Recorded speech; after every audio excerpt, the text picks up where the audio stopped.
What is up? What is up? What is up, awesome people of the internet? Happy Sunday. And guys, we have a basketball game to talk about, okay? So, we are going to be doing a play-by-play of the Indiana Fever versus the Minnesota Lynx. This game is happening in Minnesota. This is Caitlin's first game in Minnesota. As we all know, she was a huge Minnesota fan, specifically a Maya Moore fan when she was younger. And now she's going to be able to play at Target Center as a WNBA player. So that should be pretty fun. We have a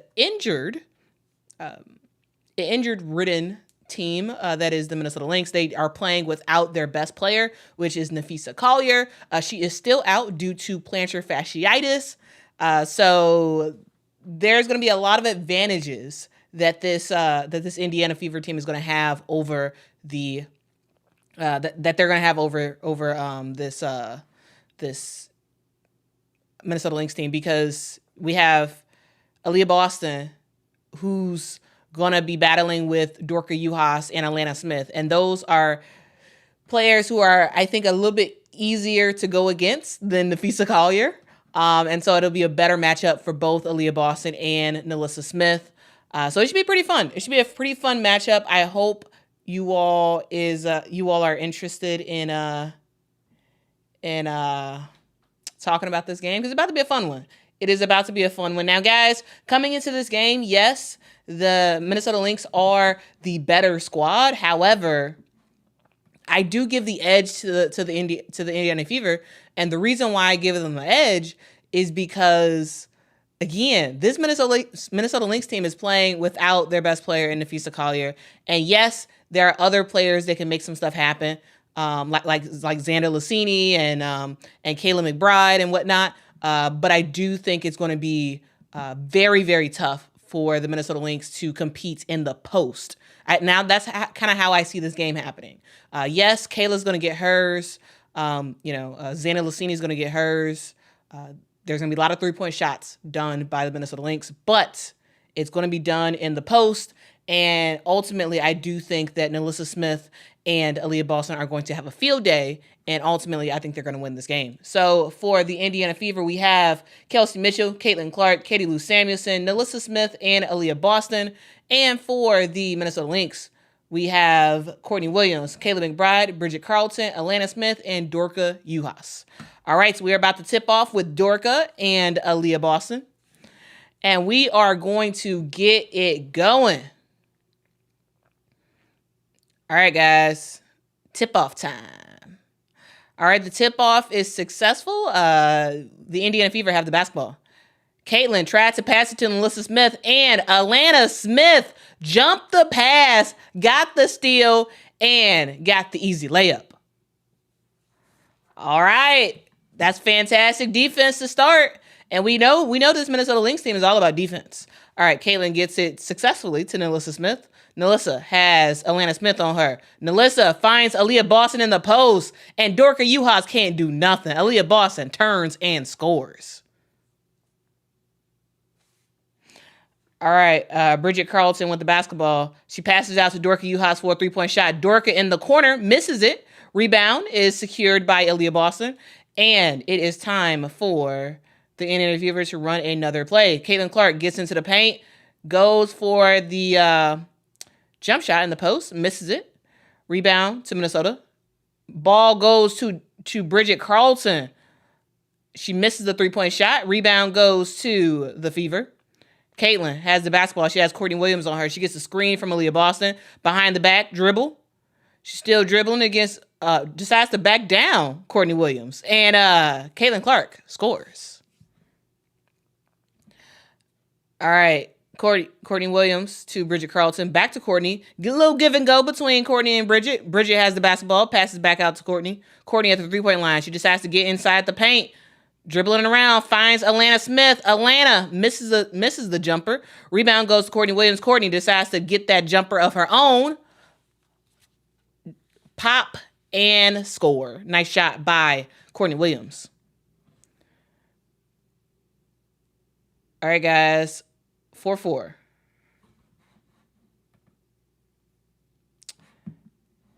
And they call a moving screen on Aaliyah Boston.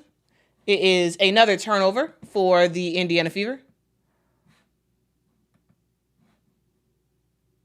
Ball goes to the Minnesota Lynx.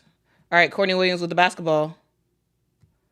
She passes it to Kayla McBride. Kayla can shoot threes like crazy. Gets it back to Courtney, to Atlanta. Back to Courtney. Courtney, give and go with Atlanta Smith. Atlanta goes into the paint, gets the basketball, and scores. Now, you all don't call her a point guard, but she's basically a point guard in Courtney Williams. All right, Kelsey Mitchell has the basketball. She tries to pass it inside to Nalissa Smith. And once again, Atlanta Smith with the steal. She has 2 steals in the game so far. Atlanta Smith. There was a pass earlier in the game when Caitlin was trying to get it to Aaliyah. Or not Aaliyah. Caitlin was trying to get it to Nalissa Smith, and Atlanta Smith jumped the pass, got the steal, went down there, down the court for an easy layup. This time, Kelsey Mitchell trying to pass it to Nalissa Smith. What does Atlanta Smith do? She knows the pass is coming. She jumps the pass, gets the steal, runs down the court. This time she does get fouled and made it to the free throw line for 2 shots. And she is successful on both of those free throws. Very, very, very good defense to start for Atlanta Smith. Caitlin Clark has the basketball. She gets it to Aaliyah Boston. Aaliyah Boston, backdoor pass, was trying to get it to Katie Lou Samuelson, but it was a little bit too high. Ball goes out of bounds. It is Minnesota Lynx basketball. Courtney Williams has it. She gets it to Bridget Carlton. Bridget gets into the lane to Dorka Uhas, to Kayla McBride, who misses the 3-point shot. Rebound goes to Kelsey Mitchell. Kelsey, dribble, decides to get into the paint. Kelsey Mitchell, flip it up, misses the shot, but Aaliyah Boston gets the rebound and puts it right back in. All right, Courtney Williams to Dorka. Dorka, pass and screen to Kayla McBride. Kayla gets it to Atlanta Smith. Atlanta, back to Courtney. Courtney passes it. It was one of those fake shot passes, but Atlanta Smith wasn't able to control it. Ball goes out of bounds. It is Indiana Fever basketball.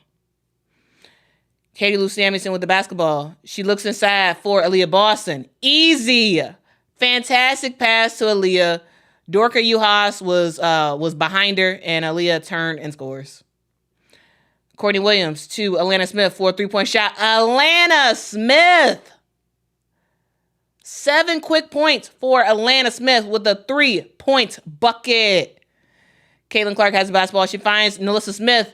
And Atlanta Smith, once again, she does get the block. However, they do call a foul. Looks like she may have got her with the body.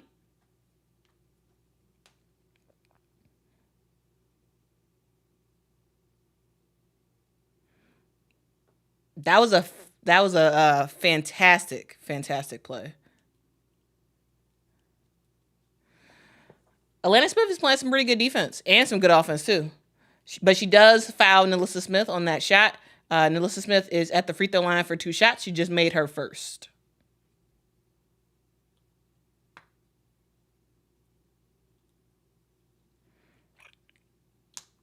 All right, Nalissa Smith. Not the most accurate free throw shooter, but let's see what she can do. Oh, she goes 2 for 2 at the line. All right. Going 2 for 2. Courtney Williams with the basketball. She finds Dorka Uhas. Dorka to Bridget. Back to Courtney. Courtney gets the screen, goes for the long 2-point shot, and she hits it. Y'all, welcome to the introducing the mid-range assassin. Caitlin Clark, long 3-point shot. She misses it. Rebound goes to Atlanta Smith. She gets it to Courtney Williams, and it is time for the Minnesota Lynx to run. Courtney Williams gets a screen, slips it to Atlanta Smith. Atlanta Smith gets to the basket, gets fouled, and is heading to the free throw line for 2 shots. That was a fantastic pass from Courtney Williams looking for Atlanta Smith. And that's what it's all about. Set the screen. If you're big in the WNBA, set your screen and cut to the basket.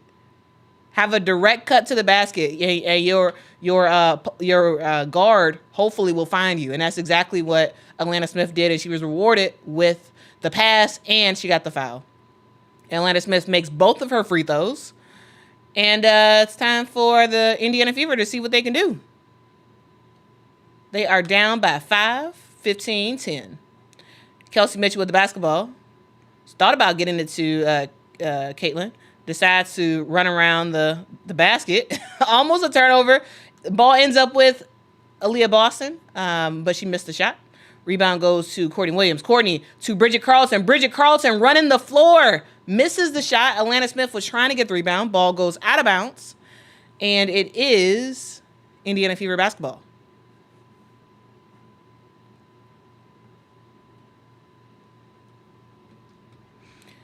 Erica Wheeler is coming in the game for the Indiana Fever.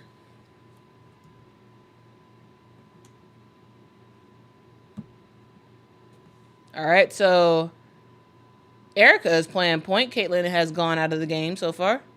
Erica finds Nalissa Smith. Nalissa, cross-court pass to Kelsey. Kelsey, touch pass to Katie Lou. Katie Lou for a 3-point bucket. She hits it. Very, very nice shot by Katie Lou Samuelson. Dorka Uhas with the basketball. She gets to Bridget Carlton. Bridget to Kayla. Kayla is guarded by Kelsey Mitchell. Gets a screen from Atlanta Smith. Picks up her dribble, and Kelsey Mitchell gets the steal. Kelsey ends up getting fouled from behind. That was a foul on Courtney Williams. And we head to our first time out. The score is the Minnesota Lynx up top early. 15-13. Now, guys, very, very, very good start. Very, very, very good start for Atlanta Smith with the Minnesota Lynx. For both Atlanta Smith and Courtney Williams. Very, very, very good start for them. Again, the score is 15 Minnesota Lynx, 13 Indiana Fever. How y'all doing today? I hope y'all are doing very, very well. Rocket Knight says, did you go to church today, Quita? I did. I absolutely did. Yeah. Yeah, we're going through a series right now in the book of James. And this Sunday was James chapter 2. Faith without works is dead, y'all. It is faith without works is dead. All right, guys, let's I'm curious to see who y'all think is going to win this game. I am very, very curious. As I said earlier, I give the edge to the Indiana Fever because Nafisa Collier is not in the game, and I think this is a great opportunity for both Aaliyah and Nalissa to eat and do really well on the offensive end and defensive end. However, Atlanta Smith is balling. Absolutely. She's absolutely balling right now. She is a player who is doing her thing on the defensive end and the offensive end. She has 2 steals already. She is jumping the passes to Nalissa Smith, which is very, very smart on her part. She has 11 points already. 11. Very, very, very awesome defense by Atlanta Smith. And that's par for the course for the Minnesota Lynx because they are one of the best teams in the W when it comes to defense. And defense wins championships, all right? And that's what the Minnesota Lynx are trying to do this year. They're trying to win a championship, and they have some very, very good defensive players. Yes, Nafisa Collier is out. However, the ladies are balling, and it starts with Atlanta Smith. And also, Courtney Williams is doing her thing as well. She does have 4 points already on 2 mid-range jumpers, and that's what she does well. The Minnesota Lynx have the best defensive efficiency in the WNBA. They're probably going to stay that way for the remainder of the WNBA season. They are the Commissioner's Cup champions, and they trying to rock and roll. They trying to rock and roll, guys. With or without Nafisa Collier. For sure, Nafisa Collier will be back soon, and I think the main reason why she's out, yes, she has plantar fasciitis, but also I think they're trying to make sure she's ready for the Olympics as well, so that's something. but she'll be back for the second half of the season. Kelsey Mitchell with the basketball. She goes for a mid-range jumper. Splash. Goes right in.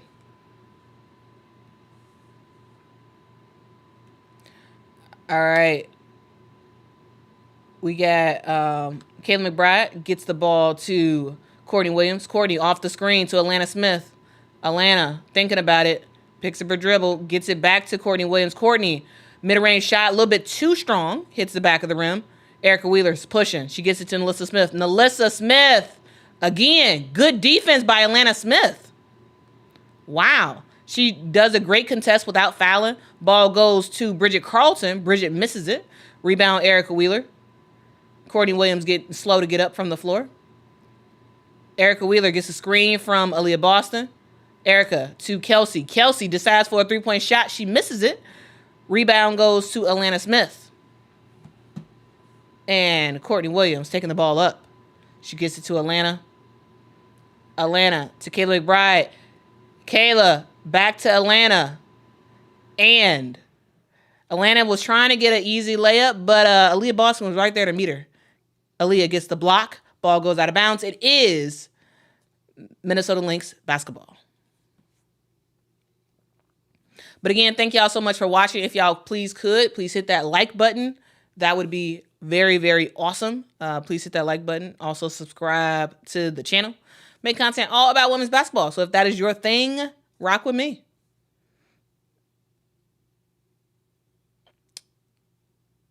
All right, Natisha Heidemann is in the game for the Minnesota Lynx.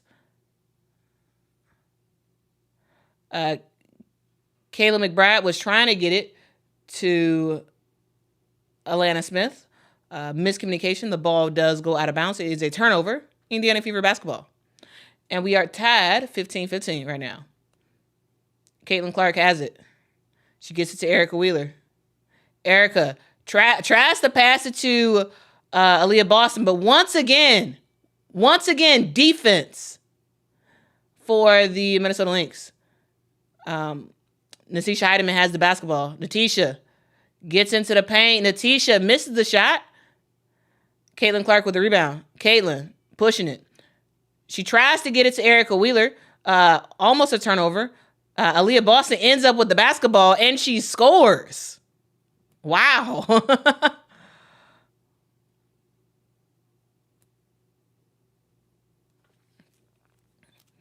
Alana Smith has the basketball to Natisha Heidemann. Back to Alana Smith. Alana to Kayla McBride. Kayla McBride misses a three-point shot. Rebound goes to Bridget Carlton. Natisha has the basketball to Bridget. Bridget picks up her dribble, finds Alana Smith. Alana, spin move, and she scores. Alana Smith, guys, is playing out of her mind right now. 13 points in this game. Aaliyah Boston gets the basketball, spin move, misses the shot, and she does get fouled. Y'all, Alana Smith is phenomenal. She really is.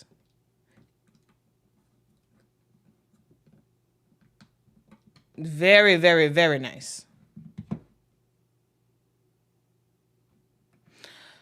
Aaliyah Boston at the free throw line for 2 shots. CAC says, Quita, did you see that Smith didn't start because of team rules or something? Sides shouldn't have said that. I guess Nalissa family on Twitter has been saying stuff too. Oh, for like the last game? Yeah, I think in general, Christy side should just not really talk about stuff like that. You know, dodge the question or say something else. But yeah. Anyway, Aaliyah Boston makes her free throws. And looks like Dorka Juhas is called for the moving screen.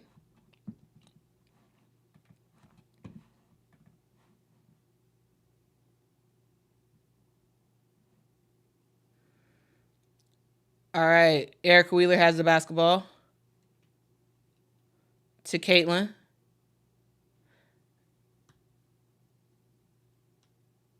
Caitlin picks up her dribble.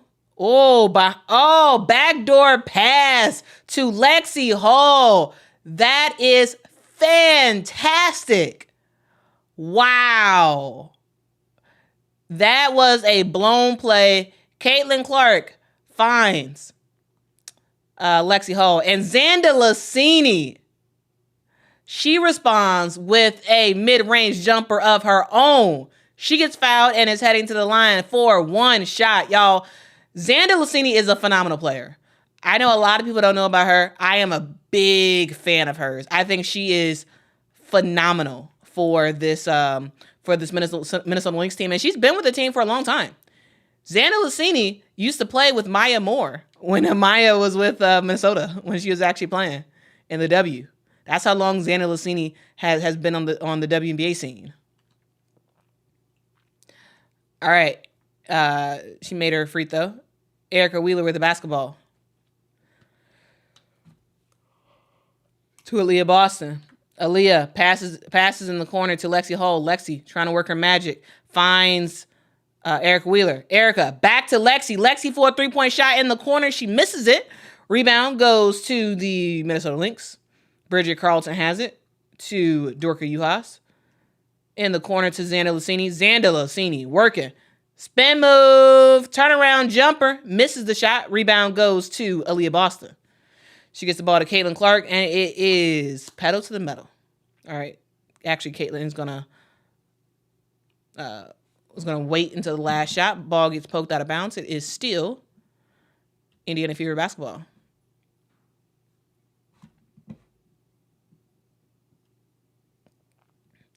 All right, Caitlin with the basketball. Time is winding down.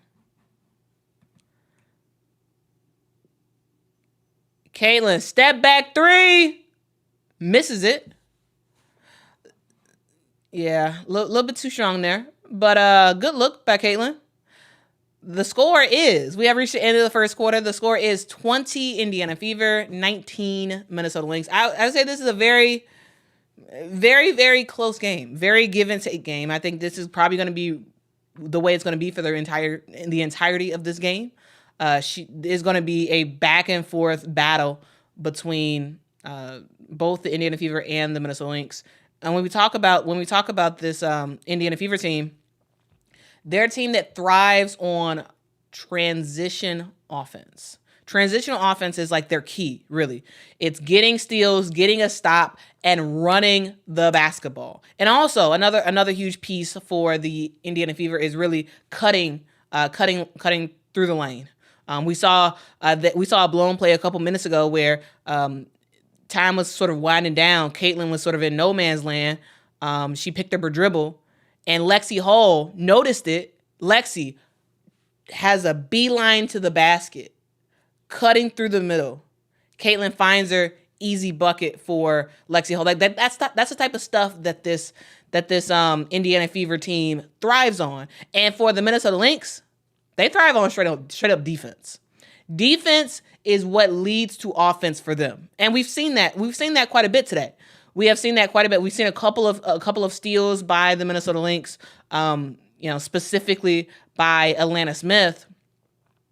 And, they're making stuff happen. 6 points off of turnovers for the Minnesota Lynx so far in this quarter. And when it comes to points in the paint, the Indiana Fever, they're thriving, right? They have 12 points in the paint so far. Right now, the Minnesota Lynx only have 6. Now, again, the fact that the Minnesota Lynx do not have Nafisa Collier is a big issue to why they're not likely going to win in the points in the paint metric. But when it comes to mid-range points, Minnesota's going to cook because they have a mid-range assassin known as Courtney Williams, who absolutely does her thing. So I would say nice job so far for both teams. It's going to be pretty close. It is going to be pretty close. BB says, does the picture look weird on ESPN? I don't think so. It looks fine to me. Marvin says, Lynx play defense. You have to earn your points against them. You do. Yeah. I mean, just look at the defense that Atlanta Smith is playing right now.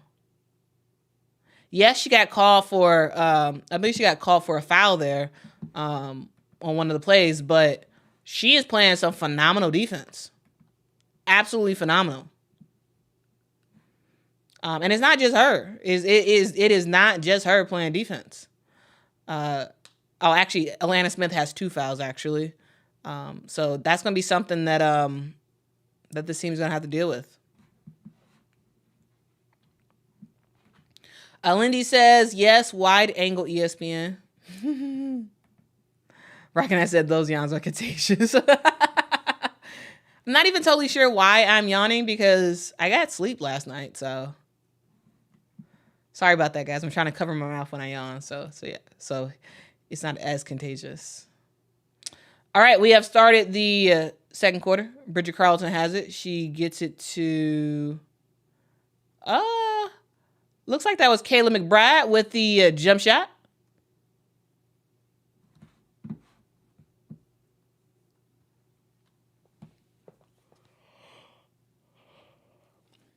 Damaris Dantas is in the game for the Indiana Fever. Aaliyah Boston on the bench to start the second quarter.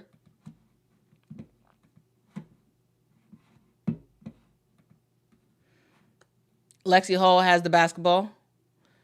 She passes inside to Damaris Dantas. Dantas to Caitlin. Caitlin has Natisha Heidemann on her step back mid-range jumper. Misses the shot. Rebound goes to Xander Lucini. She passes up to Kayla McBride. Back to Xander Lucini. Xander Lucini for a 3-point bucket. Cecilia Xander Lucini doing her thing early. Great cross-court pass by Kayla McBride. All right, Kelsey Mitchell to Caitlin Clark. Almost a steal. Natisha Heidemann playing some defense. Caitlin gets into the paint, passes out to Kelsey Mitchell for a mid-range jumper. She misses the shot, but Nalissa Smith is right there for the rebound. She does get fouled on the rebound. That was Dorka Juhas with the loose ball foul. Courtney Williams is coming in the game for Kayla McBride. All right, Fever to take the ball in. Kelsey Mitchell has the basketball. Kelsey goes for a long 2, misses the shot. Long rebound goes to Dorka Juhas. She passes up to Natisha Heidemann, and they are off to the races. Natisha to Courtney Williams. Courtney Williams misses the shot. Dorka Juhas with the rebound, put back in, and the score. Great shot by Dorka Juhas, and great running the floor for Dorka Juhas. She could have slowed down if she wanted to, but she sped it up and was rewarded with the rebound and put back. Caitlin Clark has it. She passes it to Nalissa Smith. Nalissa finds Damaris Dantas down low. A fantastic pass to Damaris Dantas, and she scores the layup. Courtney Williams has the basketball to Bridget Carlton. Back to Courtney. Courtney, floater, misses the shot. She's like, hey, didn't I get fouled? I'm stumbling. Rebound goes to Indiana. Caitlin was trying to pass it to, I believe, Lexi Hull, but she lost control of the basketball. Turnover for the Indiana Fever. That's a bad pass.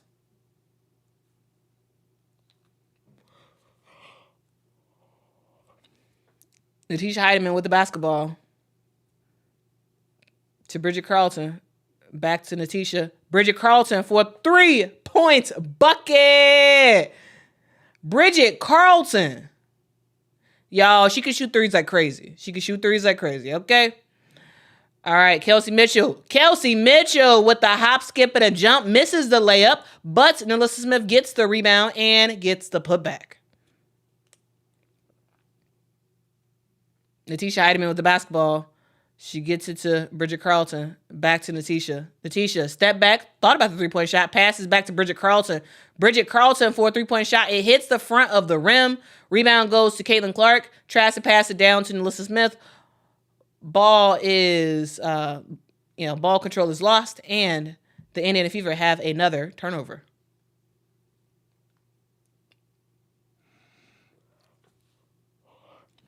Yeah, that was good defense by Bridget Carlton. Very, very good defense. All right, Natisha Heidemann has the basketball. Gets it to Alana Smith, who is back in the game. Almost a turnover. Good defense by Lexi Hall. Courtney Williams with the basketball. Courtney to Natisha. To Alana down low. Oh my goodness, everybody touching the ball. Xander Lucini ends up for a three-point shot. She misses the shot. And Alana Smith is fouled trying to get the rebound. Very, very good hustle. Y'all, that was fantastic ball movement by the Minnesota Lynx. All 5 players touched the ball on that possession, and they end up with a pretty good look for a shot, and again a foul. All right, Natisha Heidemann has the basketball. She gets it to Alana Smith. Alana turns, passes to Courtney Williams.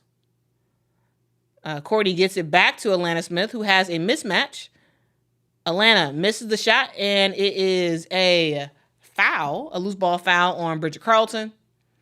Ball goes to the Indiana Fever.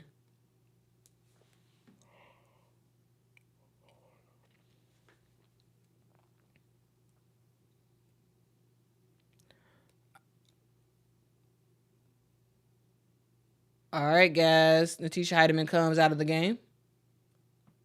Caitlin McBride is back in. Caitlin to Aaliyah. Aaliyah turns and faces at the three-point line. She puts the ball on the deck, picks it back up to Nalissa Smith. Nalissa Smith decides to make a move in the post. Nalissa Smith, tough basket. Very, very tough basket. Courtney Williams has it to Atlanta, back to Courtney. Courtney gets a screen, I should say. Mid-range jumper, complete air ball. Ball goes out of bounds. It is Indiana Fever basketball. Once we return, all right. It's a 3-point game, ladies and gentlemen. The score is 29 Minnesota Lynx, 26 Indiana Fever.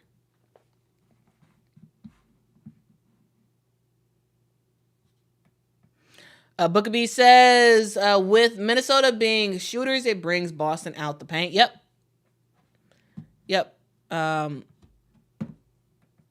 Yeah, Alana Smith is a very, very tough player. She has been tough for years. Personally, I got really big on her last year when she played for the Chicago Sky. To me, last year was really the breakout year because she was one of those bubble players. Yeah, a player that could barely make a WNBA roster. Someone who was you could see them not making a roster and making a roster, but if they made the roster, they would just sit on the bench the whole time, they wouldn't play. And last year, she really did show that she actually could be a starter in the WNBA. And that was pretty cool to see. That was pretty cool to see. Matt says, I personally think Minnesota is better than the Liberty with the pace they play. I'm so impressed that the Fever are keeping up, though. Yeah. When it comes to the best team in the WNBA, yes, it is the New York Liberty. However, I think a fully healthy Minnesota Lynx is better than New York. And guys, the thing about the WNBA is that we don't see a ton of blowouts because there's a lot of parity in the WNBA. Yes, this game is close, and the Minnesota Lynx, is, according to a lot of people, Minnesota Lynx is the best team in the W. And yet we see the Indiana Fever sort of keeping pace. Yes, the Minnesota Lynx don't have Nafisa Collier, their best player, which is a thing. Absolutely is a thing. But I think this is just another example of parity. There's so much parity in the WNBA. You're not going to see a ton of teams getting killed. You're not. I was before this game. I was watching the Washington Mystics versus the Las Vegas Aces, and actually for a decent amount of time, Washington was beating the Aces, and they look really, really, really good right now. The score is 70 Aces, 64 Mystics. But my point is that the Mystics are not getting blown out. They're not getting blown out. There's a lot of parity in the WNBA where even the worst team in the W still has a chance to beat some of the best teams in the W. All right, and they are showing Sylvia Fowles on the board. Y'all, Sylvia Fowles is always at the Minnesota Lynx games. I love it. I love it.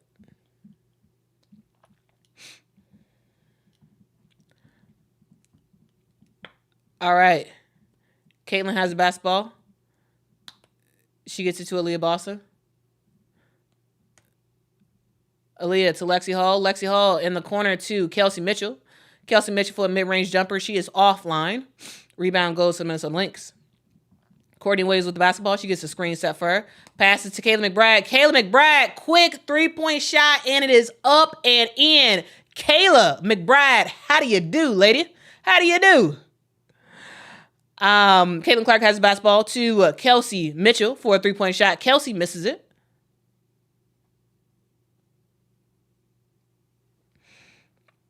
Ball goes out of bounds. It is going to the Minnesota Lynx. The score is 32 Minnesota Lynx, 26 Indiana Fever. All right. Courtney Williams to Dorka Juhas.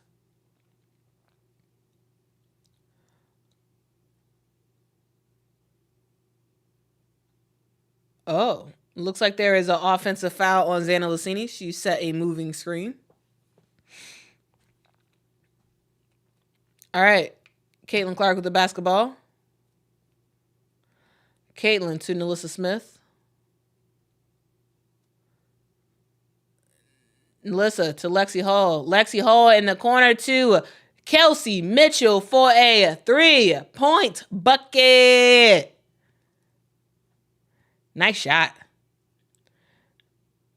All right. Now, Kayla McBride is saying, hey, I'm going to try for another three-pointer. She misses the shot, but Alana Smith comes out of nowhere for the rebound and for the putback. Alana Smith has 15 points so far, and Caitlin Clark goes for a three-point shot. It goes in and out. Dorka Juhas with the rebound. Courtney Williams pushing pace to Alana Smith.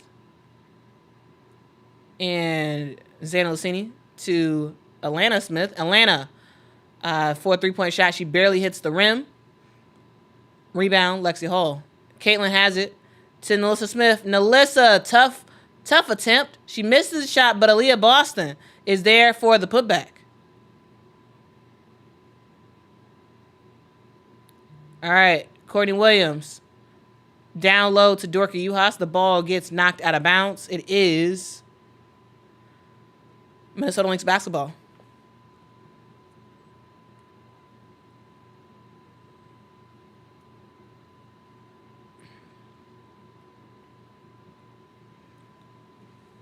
All right. Alana Smith to Kayla McBride. She misses the almost three-point shot. Rebound goes back to the Minnesota Lynx. Kayla had another opportunity in the post. Dorka Juhas got the rebound, and Dorka with the putback.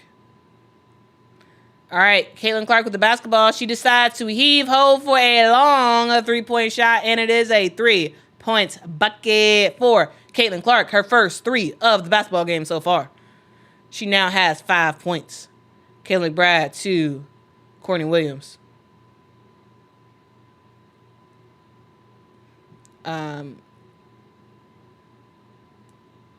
Lexi Hall is called for a foul against Alana Smith.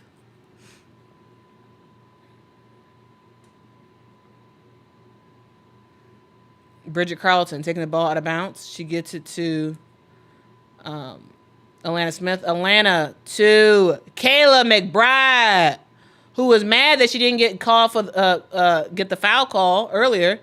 Caitlin Clark finds Kelsey Mitchell, who misses the three-point shot, gets her own rebound, and now gets a mid-range jumper.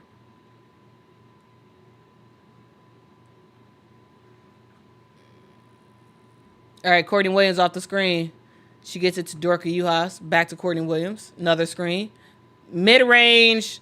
Thought it was going to be a jumper for Courtney Williams, but at the last second, she was trying to pass it to Bridget Carlton, but Bridget's back was turned. It is a turnover. Indiana Fever basketball. And we will be right back The score is 38 Minnesota Lynx, 36 Indiana Fever. Caitlin Clark is on the board with her first 3-point shot of the game. She does have 5 points so far. Now, guys, we are at a timeout. We have 2 minutes and 31 seconds left to go. It is a 2-point game. Now, I want to answer a question that somebody asked in the chat, and I want to get to it because I think it's actually a pretty good question. It disappeared, I guess. I think it disappeared. Oh, here it is. Bookabee asks, are volume shooters beneficial to teams like Arike, Kelsey, and Marina? So, I'm going to say, in general, no. In specific cases, yes. All right. And I think that's probably a controversial take, probably, because when it comes to volume shooters, they get a lot of the praise, right? Volume shooters get a whole bunch of praise because usually of their total points per game and like their big shot making, you know. But volume shooters are called volume shooters for a reason. They are not the most efficient shooters, but when they get hot, they are really, really, really good. And I think that most of the time it is not beneficial to a team to have a volume shooter, because a volume shooter will not always be hot. They won't.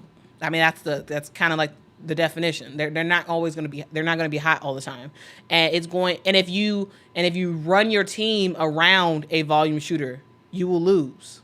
You can't win a championship on a volume shooter. You can't. Alone. You need other players to sort of make stuff happen. So that's kind of my thoughts on that. Yeah, that's kind of my thoughts.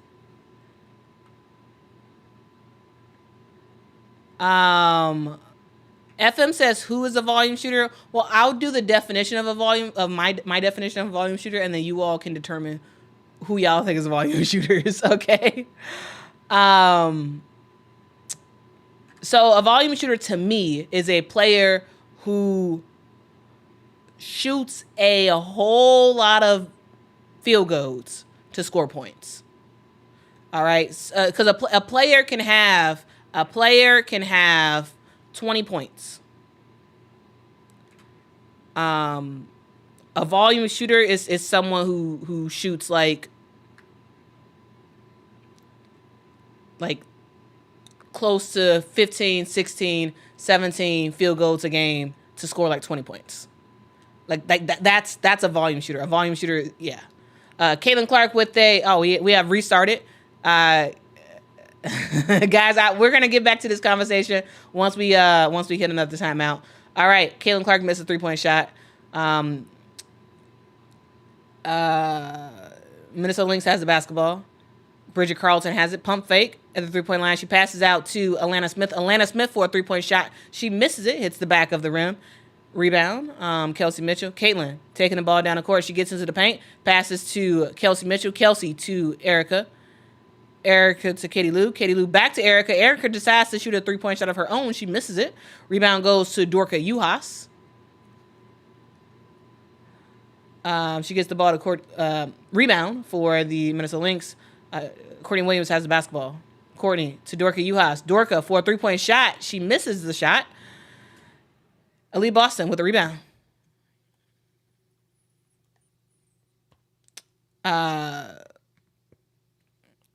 Wow. Katie Lou Samuelson missed a 3-point shot. Rebound, Minnesota Lynx. Bridget Carlton gets it to Alana Smith. Alana Smith trying to work in the post, but she takes some steps and is called for it. Turnover for the Minnesota Lynx. It is a sold-out crowd at Target Center in Minneapolis.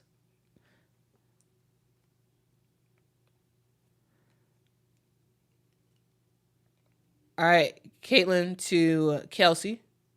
Back to Caitlin. Caitlin off the screen. She just has to get into the post. Try to do a cross-court pass to Erica Wheeler. Ball gets knocked out of bounds. It is staying with the Minnesota Lynx.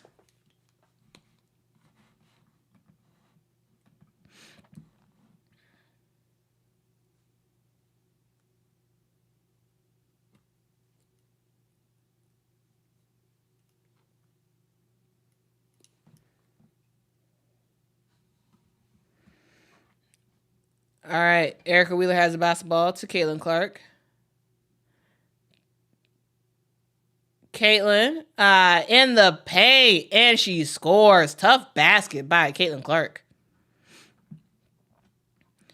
Courtney Williams has the basketball. She gets a screen from Dorka Juhas to Alana Smith to Bridget Carlton. Back to Courtney. Time is winding down. Courtney finds... Oh, that was a great turnaround by Dorka Juhas, but she misses the shot.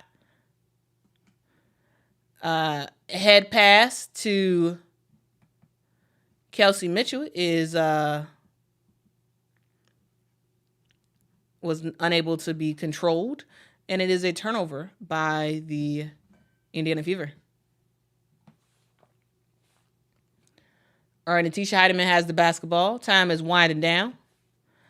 16 seconds on the shot clock.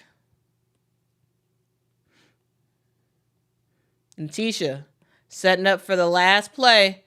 She gets it to Kayla McBride. Back to Natisha. Natisha gets in the paint. She finds Bridget Carlton in the corner. Bridget misses the three-point shot. Rebound goes to Erica Wheeler. And we are at the end of the second quarter. All right, guys. We are at halftime. The score is 38-38. All right, this is a very, very, very back and forth battle between the Minnesota Lynx and the Indiana Fever. And guys, hey, it's a close game. It's a close game. We gonna see what happens in this one. I do want to give a shout out to Three Diglets. Thank you so much, Three Diglets, for the super chat. Says, oh, blank, no. Mitchell not catch it on purpose. I don't think that was on purpose. I don't know. I don't think people would not catch a ball on purpose.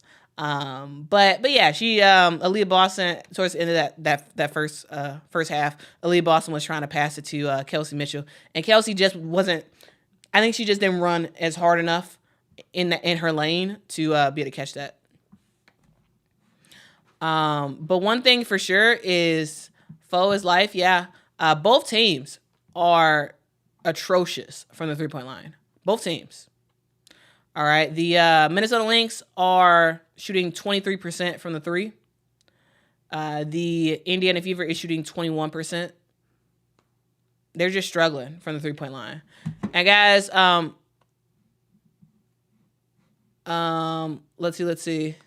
Three Dickers with another super chat says, I want someone out there in the world to make a compilation of all the times Mitchell didn't catch the ball. It's wild. Yeah, I mean she does miss a lot of passes. However, a lot of WNBA players miss passes, but also I think the Indiana Fever are actually doing a whole lot more like up ahead passes. But yeah, she absolutely needs to make those passes. She absolutely has to catch those. She has to. There are opportunities for the Indiana Fever to score more, but they drop passes or passes just whiz by them and they can't get to it in time. So absolutely, that is something that she needs to improve on for sure. And you know, as she gets way more used to the way her teammates pass her the ball, I think it's likely going to get better.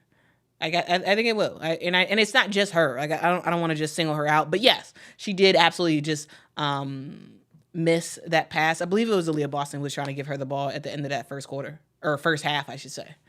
Now, guys, there was some talk about volume shooters. There was some talk about volume shooters earlier, and I want to sort of finish my thought there with volume shooters. Actually, hold on. Booker B says, thank you so much for the super chat, Booker B. Booker says, with the expansion draft, what 6 would you protect on the Sky and the Fever?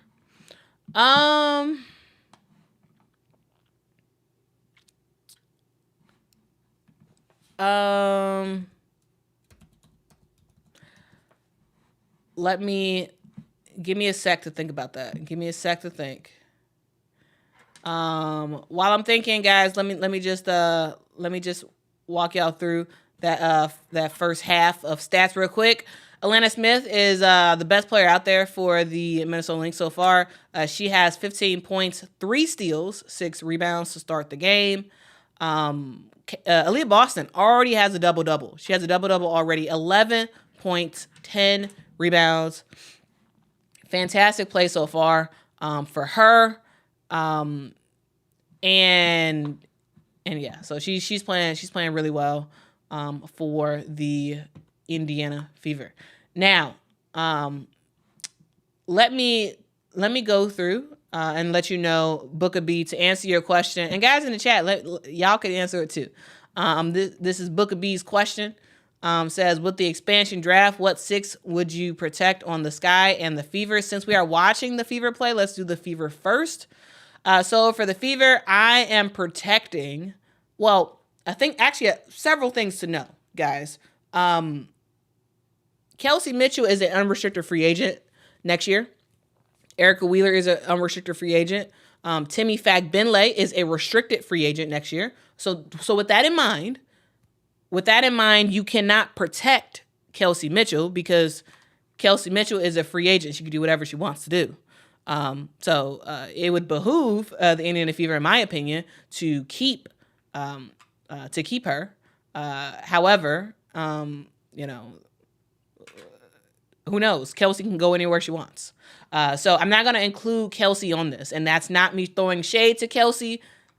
It's just saying that Kelsey is not in the books for next year for the Indiana Fever because she is a unrestricted free agent for 2025. Okay, so I'm not gonna say her name in this, but that's no shade to her because if she was signed with them for longer, I would include her in this. So I would say the players that should be on your list of players not to touch would be Aaliyah Boston, Caitlin Clark, Lexi Hull, Nalissa Smith. That's who I would say. All right, that's who I would say. Timmy Fagbenle is a restricted free agent, so again, it's you can't really protect that. Not really. So yeah, that's who I would protect though. I would protect Aaliyah Boston, Caitlin Clark, Nalissa Smith, Lexi Hull. All right, so those would be the players I would protect if I was the Indiana Fever. All right, now if I was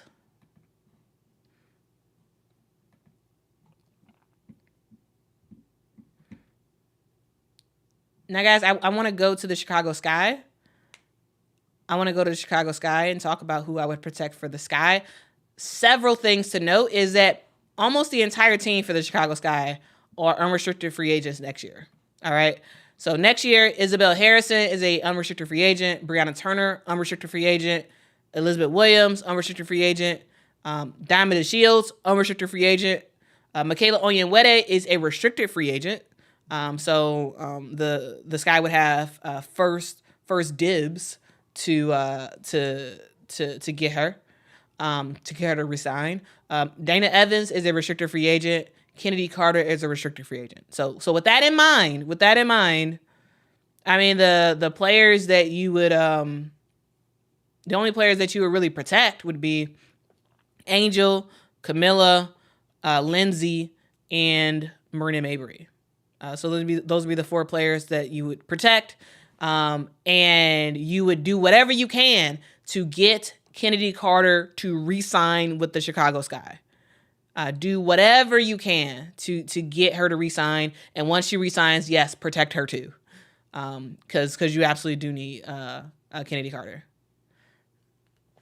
All right. So yeah, guys. Hopefully that is helpful. That was a fantastic question, Booker B. I actually really do enjoy those types of questions because I think it gives an opportunity to for like newer people to sort of give to get some insight on the happenings of the W and like at least my perspective on like what could happen. Thank you so much to Matt for the super chat. Really do appreciate it. And gave another super chat, says, appreciate you and this community. Much love. I appreciate you, Matt. I really do appreciate you. Thank you so much for rocking with me. Now, guys, I have a lot planned for the All-Star break and the Olympic break. A lot planned. A whole lot planned, okay? Now, guys, here's some of the stuff that I am mentally working through in terms of videos. Guys, we are at halftime, so that's why I'm sort of rambling here. I want to give y'all some insight about some of the stuff that y'all are going to see on this channel. One, make sure to hit that like button, please. That'd be awesome. Two, make sure to subscribe to the channel. Three, check out my merch at qlsapparel.com. And guys, let's sort of talk about what you all will be seeing in the coming days and weeks on this channel. One, I really at one point I was doing one video a day. Actually, for about a month, I was doing a video a day, and that was a whole lot of work. I really loved it, but I've kind of gotten exhausted and haven't been doing that as much. So you see some days where I don't post a video, and then you see some days where I post a lot of videos. Guys, I am trying to get back to the one video a day model. What I have found on this channel is that, and this is the fact across the WNBA, is people are primarily interested in certain topics, and I try to cover those topics. But there's also a lot of other topics that I need to cover and I really want to cover that will take a little bit of time. And so, of course, I know that a lot of people love to hear anything about Caitlin Clark, anything about the Indiana Fever. They love to hear anything about Angel, and for the most part, that's it. It's not much interest, it seems, in terms of like views and engagement and whatnot. It's not that much. It's not that much in terms of engagement when you talk about other topics. But guys, I am working on a series of videos now. I want it to actually be a participatory type of thing where during the sort of 3 or 4 weeks that we have for the Olympic break, I want us to I want us to collectively have several discussions. One, I'm going to do a series of videos about how good is X. All right, how good is X? It's going to be how good is the Chicago Sky? How good is the Las Vegas Aces? I'm going to do every single team in the W, and it's not just about looking at it's not just looking at the record of the team this year. It's looking at the personnel. It's looking at how they got to the point that they got to. It's looking at the whole ecosystem of the team. Looking at this year, like how good actually are they? How good is this team? Doing a deep dive on the first half of the season, and so it's going to be first, how good are they? Team version. We're also going to do a how good are they individual players, where there's a lot of individual players who are doing their thing this year. So like how good is Dejanay Carrington? How good is Caitlin Clark? How good is Nneka Ogwumike? Like how good is all these players? And it's specific to this season and sort of breaking down plays that they've had this year, breaking down games, and just really giving you all a full sense of the person, not just a oh, this person did fantastic in this game, that type of thing. No, it's sort of looking at the whole ecosystem type of deal. For that player. So how good are they? Team version. How good are they? Individual player version. I also want to do a series that's sort of a participatory series about the end of the year awards. So I know a lot of people have a lot of thoughts about Rookie of the Year, about Sixth Woman of the Year, about defensive player of the year, that type of stuff. A lot of people have a lot of thoughts about it. And what I want to do actually is have you all have your say publicly. So I want to do a special, a live special about Rookie of the Year. And in that live special, I'm gonna have a specific call out to you all probably tomorrow. I'll put it out in my communities tab, where it's gonna be a call out asking for you all to submit video of yourself making an argument for who you think should win Rookie of the Year, for example. Either it could be video. If you don't feel comfortable with video, you can write a post to be included in that Rookie of the Year live stream. Or you can send an audio recording of yourself saying your argument. So basically, what it's going to be is going to be pitting different fans against each other, like saying, like, okay, what is your best argument? So if you are team Caitlin Clark for the Rookie of the Year, what's your best argument for that? Give me your best argument, and I'm gonna play and read all of the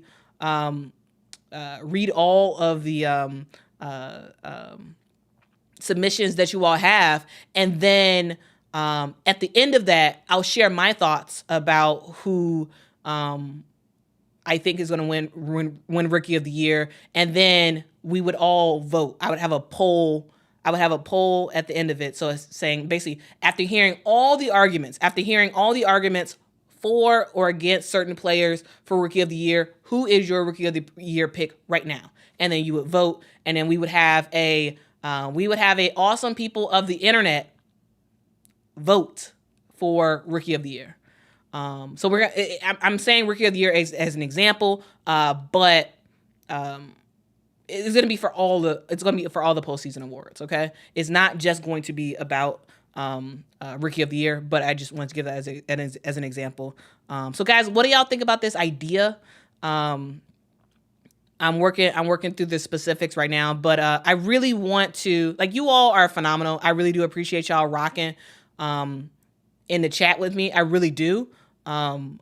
But I want to make sure that you all have like a bigger voice.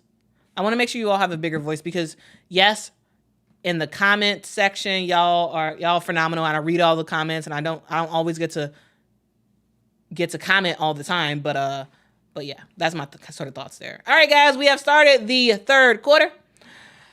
All right, Bridget Carlton gets the ball to Courtney Williams. Courtney Williams for a mid-range jumper. Nice shot. All right, Caitlin Clark has the basketball.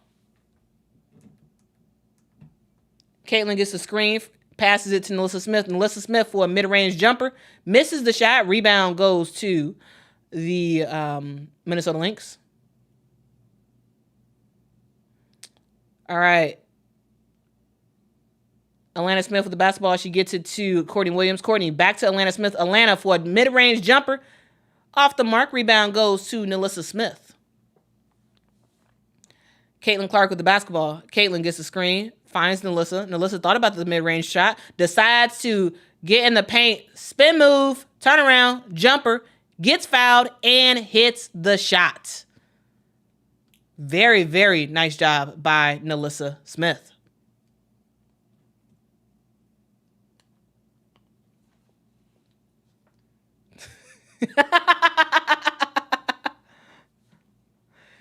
Y'all, I love Monica McNutt. She was like, she can't argue. Her arms were not vertical about Atlanta Smith complaining about the foul call.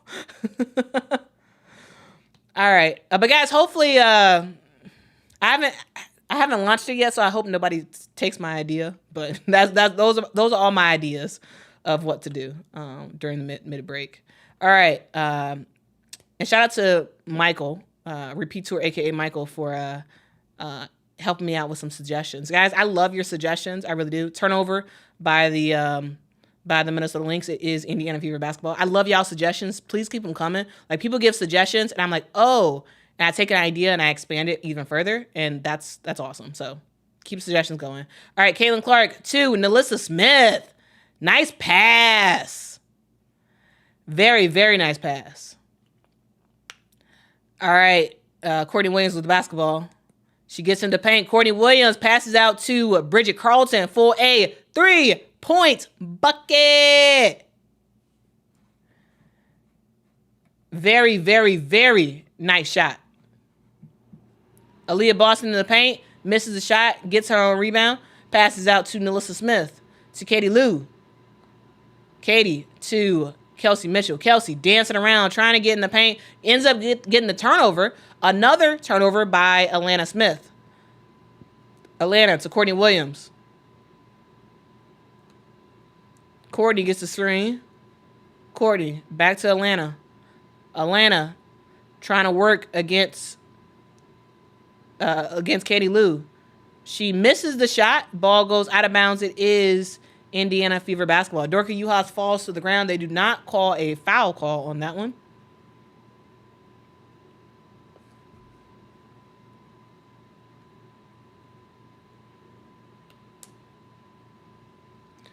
All right, Caitlin gets a screen from Nalissa. Gets another screen. Caitlin gets into the paint. Easy to the she misses the shot. But Aaliyah Boston is right there to clean it up and get the putback.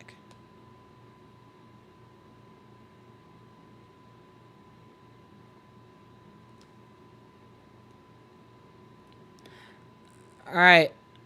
Alana to Kayla McBride. Or Dorka Juhas to Kayla McBride. Back to Dorka Juhas. Dorka. One-handed shot put, and it goes right in.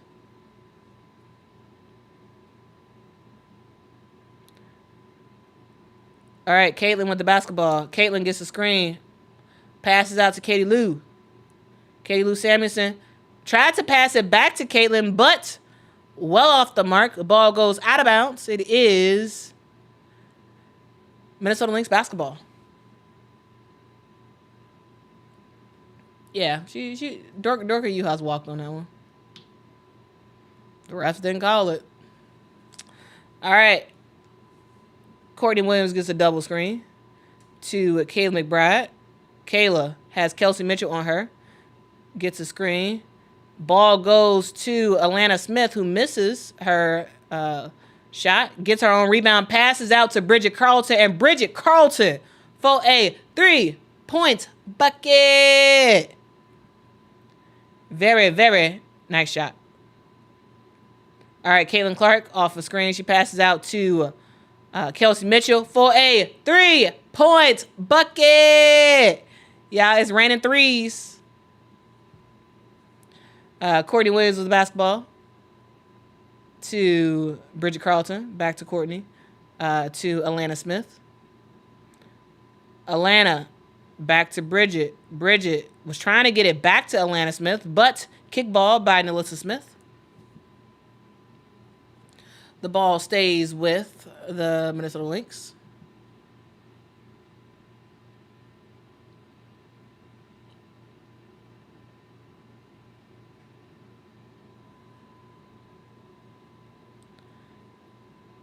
All right. Alana Smith ends up getting the ball stolen by Kelsey Mitchell, and Alana Smith is called for the foul. And she's like, what? I did nothing. That's good defense by Kelsey Mitchell. Active hands. I don't think that was actual foul, but hey. Unaided, there is not a join button to support the channel, but you can do that on Patreon. Patreon.com/Quita Loves Sports. At some point, I probably will do a YouTube membership. But right now, we are on Patreon. Yeah, that wasn't a foul. All right. Aaliyah Boston with the basketball. Working her moves on Dorka Juhas. Turn around. Tried to get the shot to go. She misses. Rebound goes to Courtney Williams. Courtney taking the ball up. Oh, turnover. Active hands by Katie Lou Samuelson ends up with Kelsey Mitchell. And instead of putting it in the paint. Kelsey Mitchell just goes for the 3-point shot. Absolutely misses everything. Ooh, that was bad. That was a bad shot.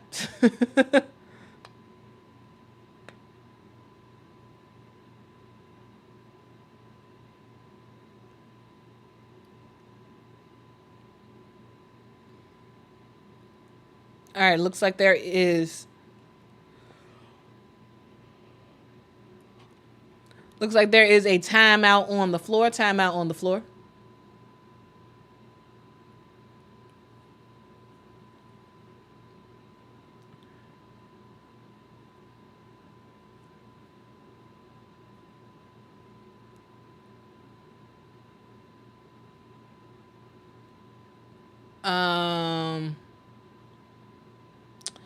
All right, guys. I'm trying to look at y'all comments to see if B-Ma says this officiating is a problem. I mean, it's been a thing all year. It's been a thing all year.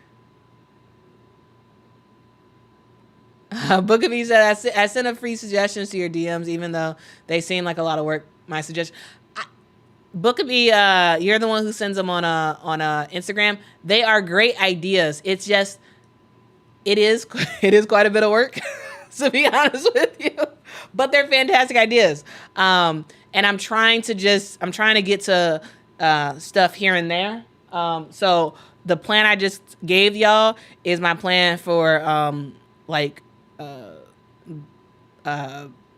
basically the next 2 weeks, and then after that, I'll try to use some of your ideas. But yeah, they are good ideas. It's just it's not about the interest in the videos. It's about just like all the other stuff I have going on and like what is possible to do in my limited time. But yeah, I do think you have some really good ideas. But yeah, guys, the score is all tied up 48-48. And we about to see what else is going to happen in this game. Mike says you should do a spotlight on players who should get more playing time, like Ray Burrell for the Sparks. All right. Heard.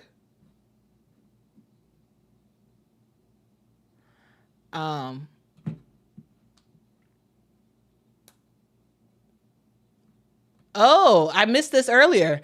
Karen, thank you so much for the super chat. Says Sky trade Carter to Fever for Wallace from Kayla Clark fan.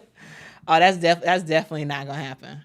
Oh no, that would be a terrible decision on Sky's part to get rid of Kennedy Carter, who can get you 20 points a game for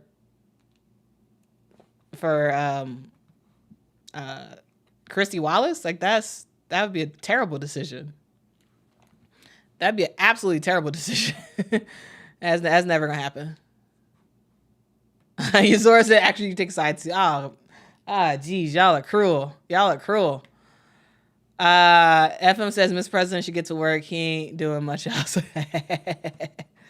All that dog do is eat, sleep, go on walks, and bark. That's all that dog do. He is, yeah. I wish he could help out.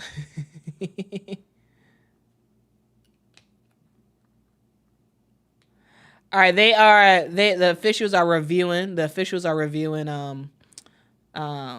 that, like, who touched the ball last.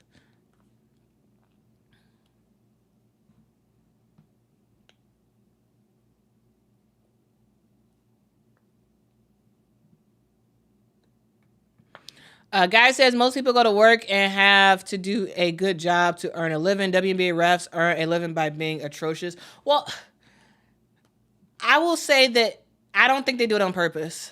Now, I am also a critical person of the refs, but I really don't think they do it on purpose. And truly, I believe that reffing a game is one of the hardest things to do.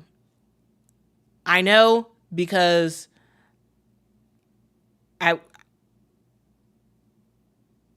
I I went through training to be a ref. I refed a park district pickup game, and that was so hard. That was so hard. And guys, it's a very hard thing to do. So I believe the refs do work hard, and they try. It's just a lot of times they get it wrong. All right, Kelsey Mitchell thought about the three-point shot. She passes out to Katie Lou Samuelson for a corner three-point shot. She misses it. Rebound goes to Xanda Lassini. All right, Bridget Carlton has the basketball for the Minnesota Lynx. She passes out to Courtney Williams. Courtney has Kelsey Mitchell on her. She gets a screen. Passes out to Xanda Lassini to Kayla McBride. Kayla gets into the paint. Misses the shot. Indiana Fever with the rebound. Caitlin Clark has the basketball. She has two people on her. Gets the ball to Aaliyah Boston. Aaliyah with a double team. Gets it to Kelsey Mitchell. Kelsey Mitchell to the basket and scores. FM, no, Mama's not upset from yesterday. She's not upset from yesterday. We speak our mind in the moment, and then about an hour later, we forget about it, to be honest with you. All right, Courtney Williams with a mid-range jumper. A basketball game should not ruin your day. And if it does, that's very problematic. All right, Caitlin with the missed three-point shot. Rebound goes to Xanda Lassini.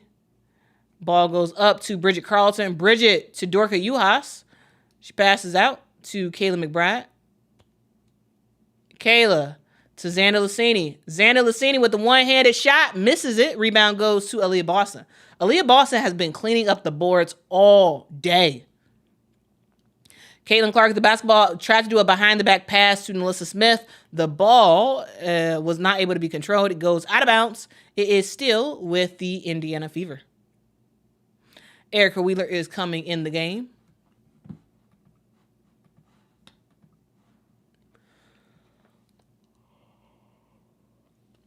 Erica to Caitlin.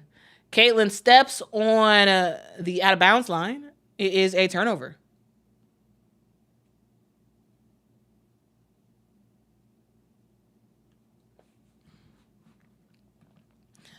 Bob said, actually, I'll answer your question, Bob, at the timeout. All right. Bridget Carlton has the basketball. She gets it to Courtney Williams. Courtney stops, pass to Dorka Juhas. Dorka to Kayla McBride. Back to Dorka. Dorka, tough bucket in the paint. Very, very nice offense for the Minnesota Lynx. It's about movement, guys. Movement. Lexi Hall has the basketball. She gets it to Erica Wheeler. Erica Wheeler was trying to get it to Aaliyah Boston. She does. Aaliyah Boston has her back to Dorka Juhas. She passes to Caitlin Clark. Caitlin Clark for a three-point shot. She misses it. Rebound goes to Xanda Lassini. Xanda Lassini passes it up to Bridget Carlton. Bridget Carlton loses control of the basketball. It is stolen by Caitlin Clark. Caitlin Clark ends up getting fouled by Xanda Lassini.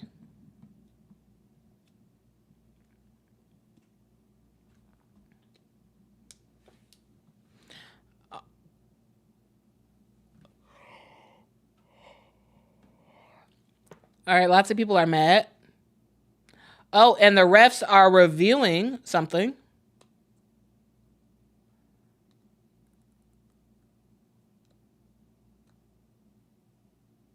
Oh. Yeah, Caitlin gets fouled and swipes ends up it looks like intentionally swiping Xanda Lassini in the face. So it looks like the officials are reviewing this, so we're going to see what they have to say.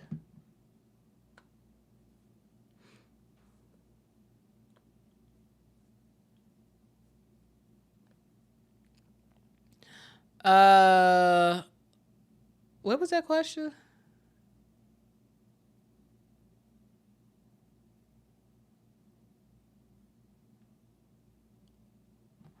Anyway, while the refs are reviewing, I'm gonna check out some of y'all comments. Bob says, "Were you upset over Sky running out the clock and not passing last night? Noticed you were at the game last night.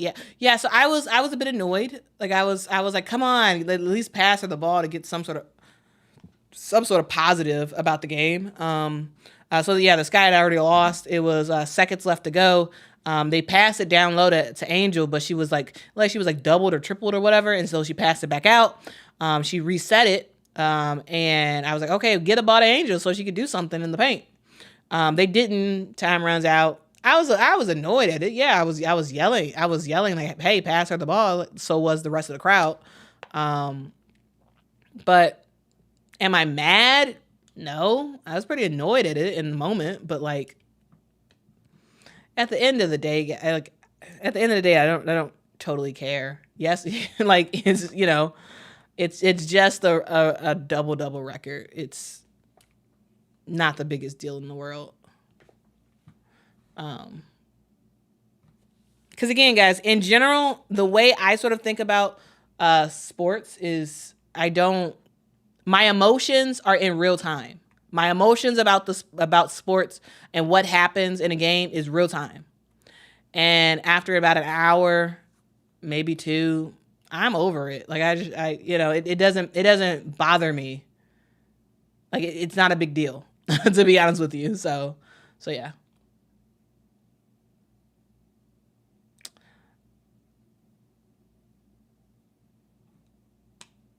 So yeah, the refs are still reviewing. Um,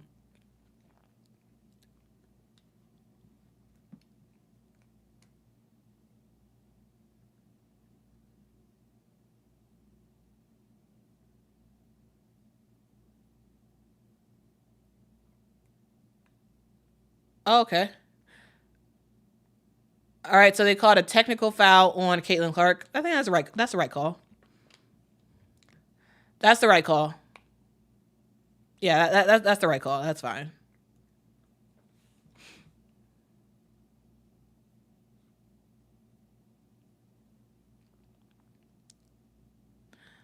Um,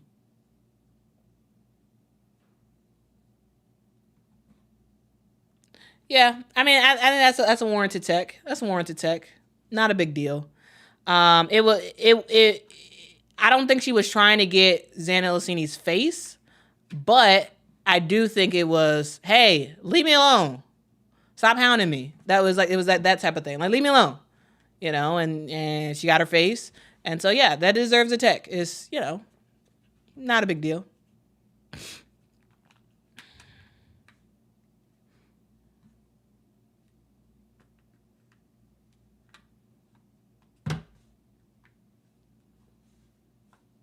Now they're showing Caitlin's parents on the screen.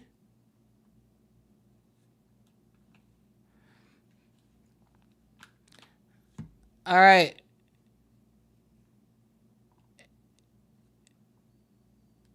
Erica Wheeler has the basketball. She tries to get his paint, almost lost control of the ball. She gets it to Caitlin Clark. Caitlin does a flip up shot. Looks like she misses it.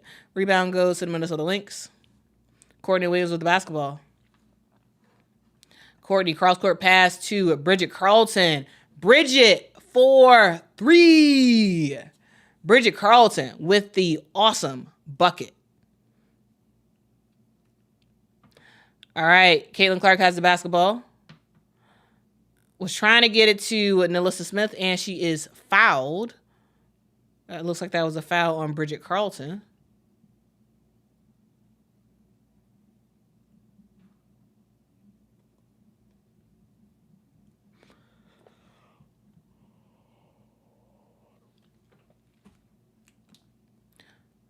All right, Indiana Fever still with the basketball. Caitlin take the ball out. She gets it to Erica. Erica back to Caitlin. Caitlin for a 3-point shot. Misses it. That was a long 3-point shot. Lexi Hull gets the rebound. She gets it to Erica Wheeler. Erica back to Caitlin. Caitlin, step back, 3-point shot, air ball. Rebound goes to Damiris Dantas. Damiris Dantas to Erica Wheeler. Erica has to shoot. She misses the shot. Ball goes out of bounds.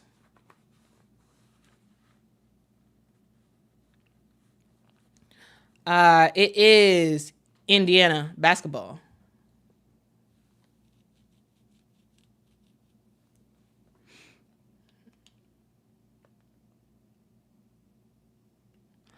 All right.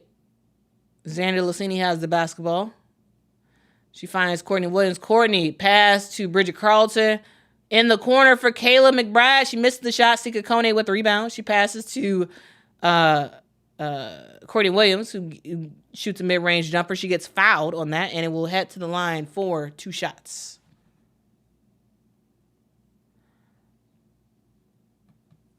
Y'all, Caitlin Clark is exhausted right now. She's playing like she's exhausted. I think she should have went to the bench about a minute ago to give her a break. We got a minute left to go in the third quarter. It would have been a good idea to have rested her for the last two minutes of the third quarter, and you give Caitlin some rest, and then you play her the full fourth quarter. It looks like they're finally doing that. Kelsey Mitchell comes in the game for Caitlin Clark.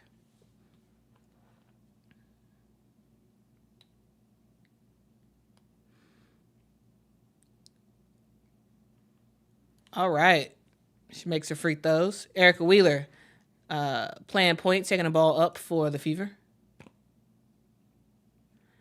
Erica to Lexi Hall, to Nalissa Smith, to Kelsey, back to Lexi. Lexi gets it again to Nalissa Smith. Nalissa through the double, passes to Damiris Dantas for a 3-point bucket. That was a fantastic heads-up pass to Damiris Dantas, and good step into a shot and score. And guys, Damiris Dantas has played a lot of games at Minnesota because she used to play on the Lynx. Cross-court pass to Natisha Heidemann, almost a turnover. Ball goes to Xander Lucini. She misses the shot, but Bridget Carlton is right there for the rebound and the putback. Nice. All right, Erica has the basketball. Time is winding down. 7 seconds left on the clock. Kelsey Mitchell has the ball. She gets it back to Erica Wheeler. Erica Wheeler, I don't know what that was. She tried to put up something. She misses everything. And we have reached the end of the third quarter. The score is 60 Minnesota Lynx, 53 Indiana Fever. The Lynx have they've gotten their gears going. They have absolutely gotten their gears going. And so we'll see. We will absolutely see if they can continue this into the fourth quarter to win this game. But the Minnesota Lynx for sure have the energy. They for sure have the energy.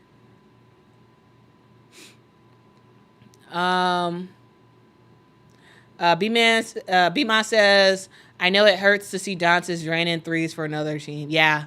I'm sure for Lynx diehard fans that like remember Damiris Dantas, they probably are like, ugh. Because like Damiris Dantas was beloved at Minnesota. She was beloved at Minnesota. And she was with Minnesota for a long time. And so like it's a huge deal.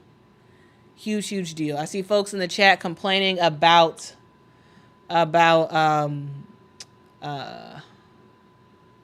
Wheeler. Paris says there's in all caps, Paris says there's no above 500 logic for Wheeler ever touching the court, period. All she does is dribble, kill the clock, and make turnovers. She's a chemistry killer, period. Wow. That is harsh. But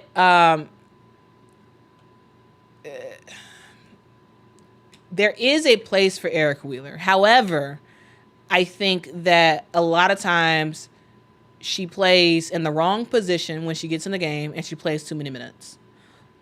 Erica Wheeler is not a point guard. I think it makes no sense to bring Erica Wheeler in, have her play the point and move Caitlin Clark off the ball. I don't think that makes any sense. I think if you want Caitlin Clark off the ball, I think you should put in a Grace Berger type of player, or even a Christy Wallace to play point if you need to, than Erica Wheeler. But I would really just say, if you need somebody else to play point, just have Berger do it.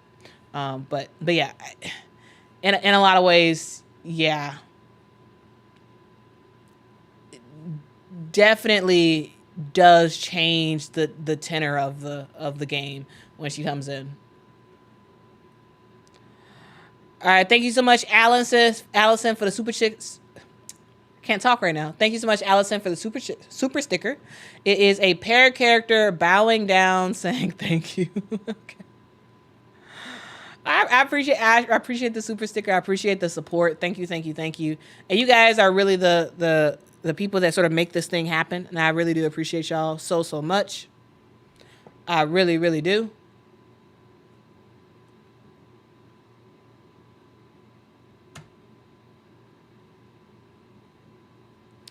CF20, I agree, but I don't think we'll see Berger for the rest of the season. Unless there's a massive injury or something, I don't think we'll see Berger, which is unfortunate.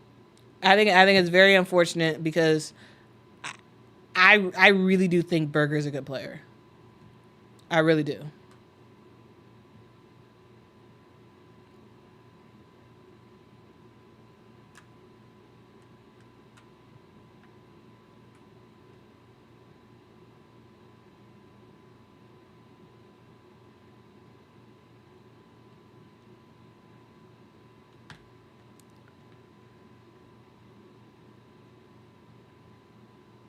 Oh, wow. 25 years ago today, they said the inaugural All-Star game showing out on TV right now. That's pretty cool.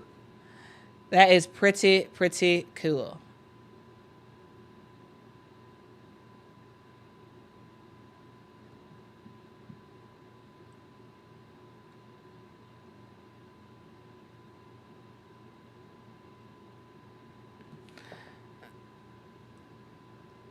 All right. Katie Lou Samuelson with the basketball. She gets it to Caitlin Clark. Caitlin, 3 points, bucket. Caitlin Clark. Nice shot. Very nice shot. All right, 10 points for Caitlin Clark. And Natisha Heidemann gets it to Courtney Williams. Courtney to Bridget Carlton, and she said, anything you can do, I can do better. 3-point bucket. Minnesota Lynx. All right, Caitlin Clark with the basketball. She has Natisha Heidemann on her. Was in the paint for a brief second, backed it out. Tried to get it to Lexi Hall, ends up with it back. The refs call a foul. Oh, 3 second. 3-second violation.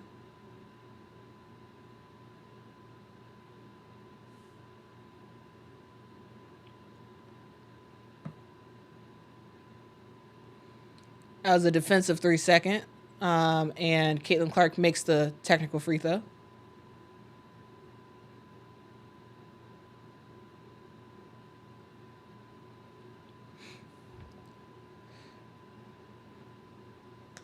All right. Caitlin with the basketball. She gets a screen from Katie Lou. Tried to do a step back. Ends up passing it to Kelsey Mitchell. Time is winding down. Kelsey Mitchell has to shoot. Kelsey! 3-point bucket for Kelsey Mitchell. With the time winding down on the shot clock.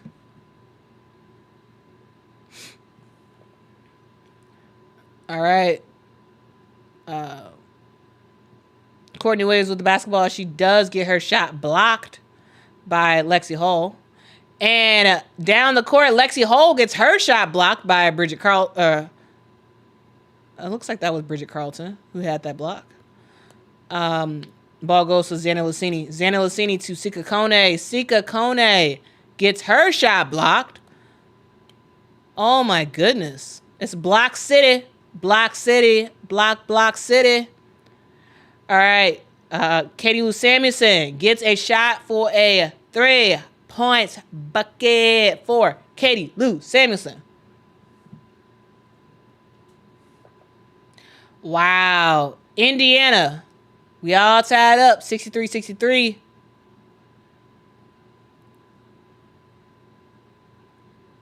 All right. Courtney Williams to Xander Lassini. Xander Lassini gets into the paint. Xander Lassini misses the shot, but she does get fouled and is heading to the free throw line for 2 shots.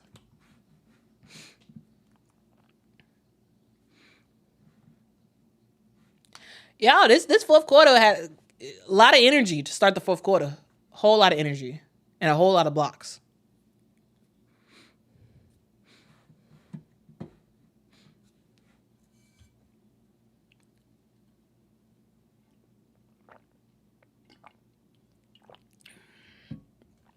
Xander Lassini makes her first free throw.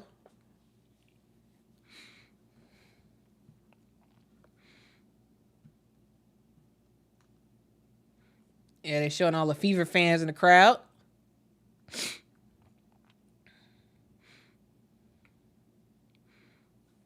All right, Xander Lassini makes the second free throw.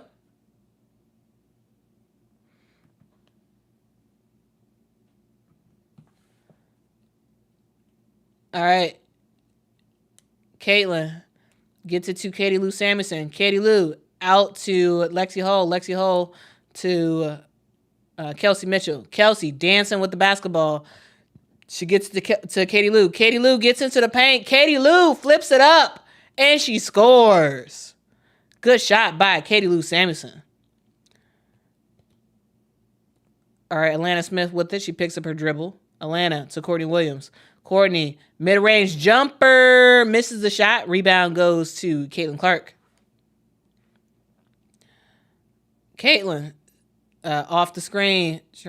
Oh, Caitlin just danced around Bridget Carlton. Wow. That was fire.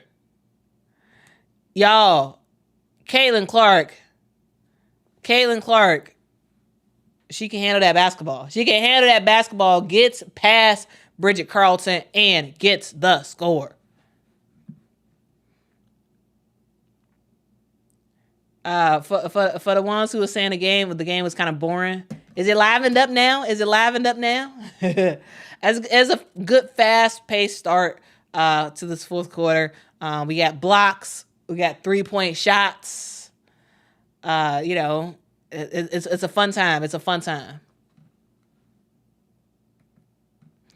Unaided Foot says, love this game. I'm bummed I can't watch. Love the channel and banter. $10 super chat at Fever win.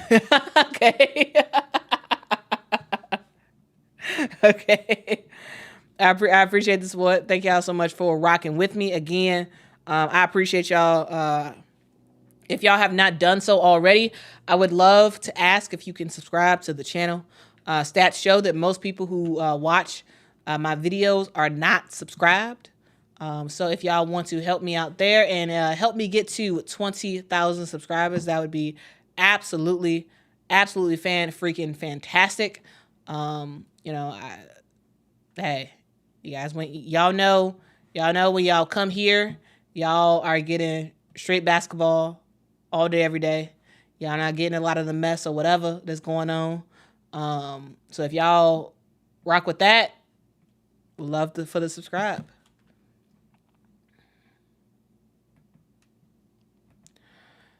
Thank you so much, Booker B, for the super chat. Booker B says, scary thing is the worst Angel and this is the worst Angel and Caitlin Clark is going to be. Their ceilings are way too high. People discredit them too much.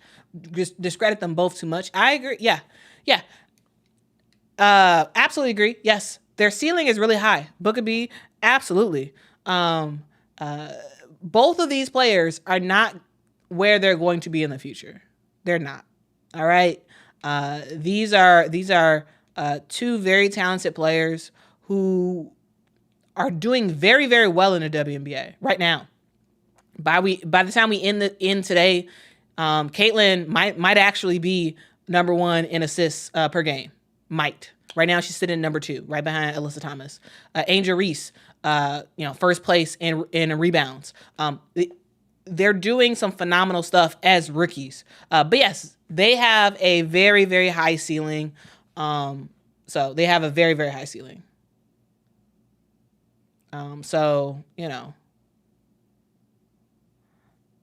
Please, but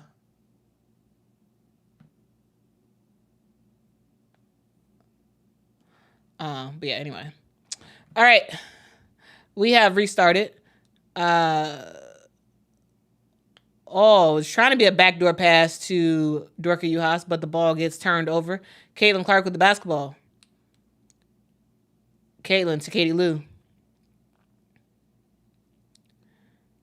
Katie Lou gets into the paint, stops, passes out to Lexi Hall. Lexi Hall decides to get into the paint. She gets stripped by Courtney Williams. Ball goes out of bounds. Bill says Quita needs to keep sending your channel broadcast to Sky. What do you mean? Sorry, I'm confused, Bill. Please clarify. What do you mean? All right. Katie Lou Samuelson had an opportunity for a layup off the inbound. She does miss it. Kayla McBride with the rebound. Kayla off the screen. Gets it to Bridget Carlton. Bridget decides to take it on the floor. She passes out to Alana Smith, who we haven't seen in a while. And Alana Smith drains the 3-point bucket.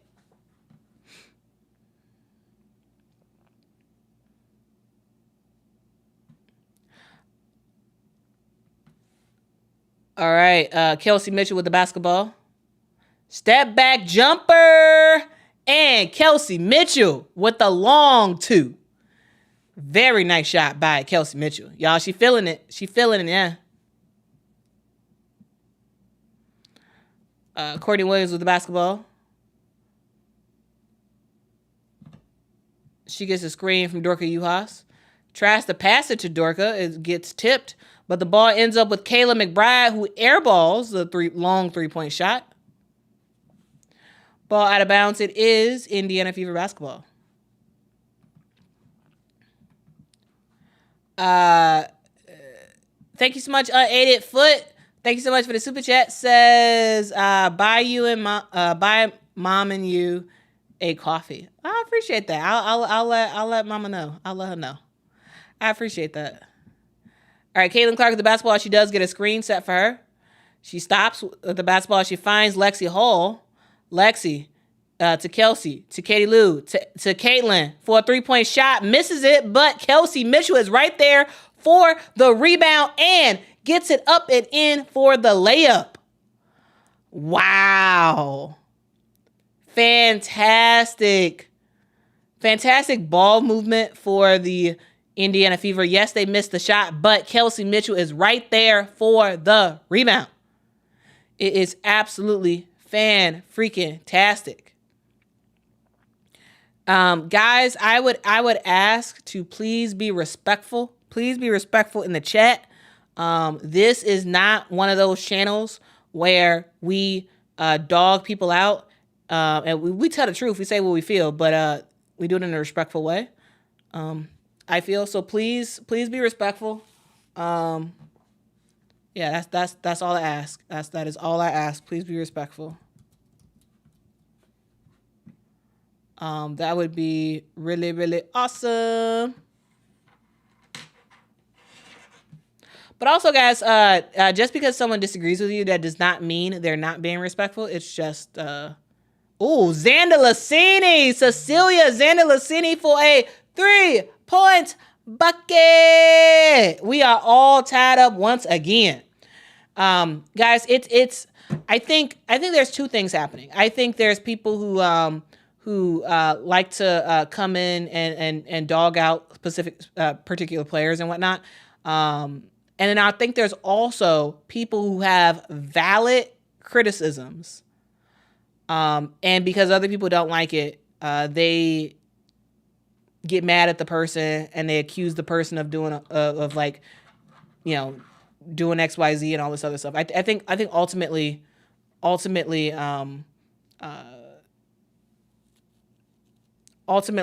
think I think it's fine. But to be honest with you, I don't really see all the chats.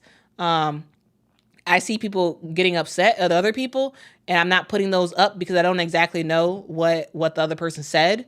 But yeah. All right, Mike says, I don't think anyone is commenting on anything other than basketball. The chat is fine. Okay. All right, because guys, I don't know. I just see other people's, like, I see people upset about what other people are saying. So I don't know.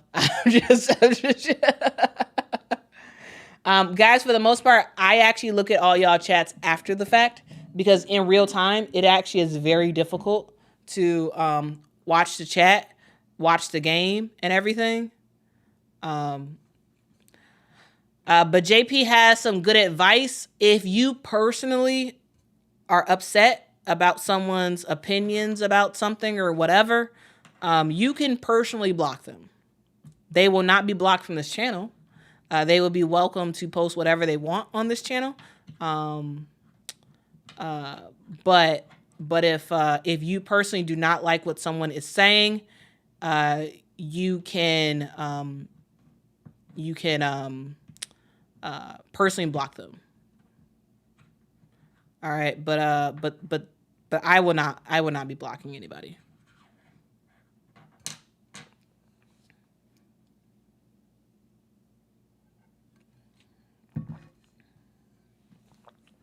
Jimport, I do have moderators. It's just none of them are able to join right now.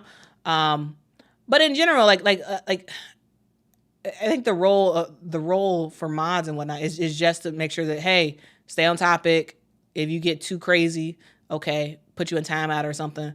But yeah, I'm a very like I don't know, free speech type of person. Like, hey, y'all could say whatever y'all want.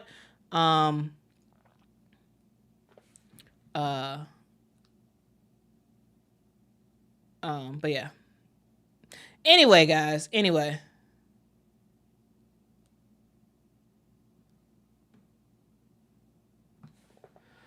All right. Caitlin Clark has the basketball. We have restarted. She gets it to Kelsey Mitchell. Kelsey to Aaliyah Boston to Lexi Hull. Lexi has Xana Lassini on her. Oh, she gets past Xana Lassini, passes it in the corner to Kelsey Mitchell. Kelsey barely misses the three-point shot. Rebound goes to the Minnesota Lynx. Kayla McBride has it. Kayla passes out to Bridget Carlton. Back to Kayla. Back to Bridget. Bridget! Tried to flick it. And once again, Alana Smith is called for the foul on the rebound. It is a loose ball foul. Y'all, Alana Smith had a hot start to this game, but foul trouble has really cooled her off severely and is partially one of the reasons why the Minnesota Lynx are tied up in this game.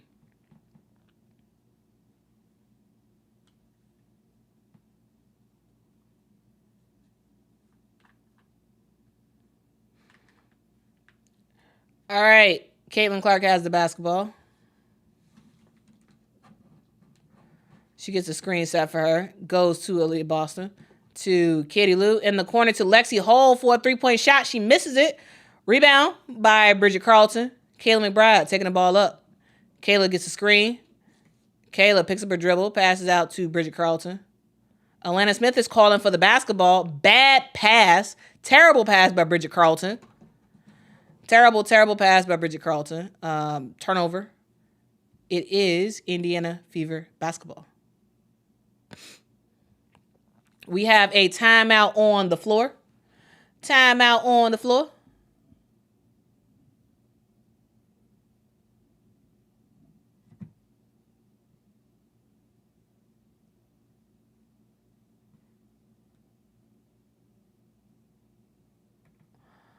FM says, if you don't say anything positive about Caitlin Clark to them, that means you are being negative to them. I do think that there are like player specific fans who like get upset when anybody gives criticism. I think for Caitlyn, for Asia, for Angel, pick a player. Some people get really upset if you say anything negative about them. And it's not even negative. It's just sort of observations that are not positive about their play and whatnot. Yeah, some people do get mad and say that's divisive and negative and like, you know, all this other stuff. But I don't think so. I think you can just state something as an observation, and you know, it is what it is. You know, there's a lot of times where I have observations about the Chicago Sky and about other teams and whatnot. Doesn't mean anybody dislikes them. It's just observation.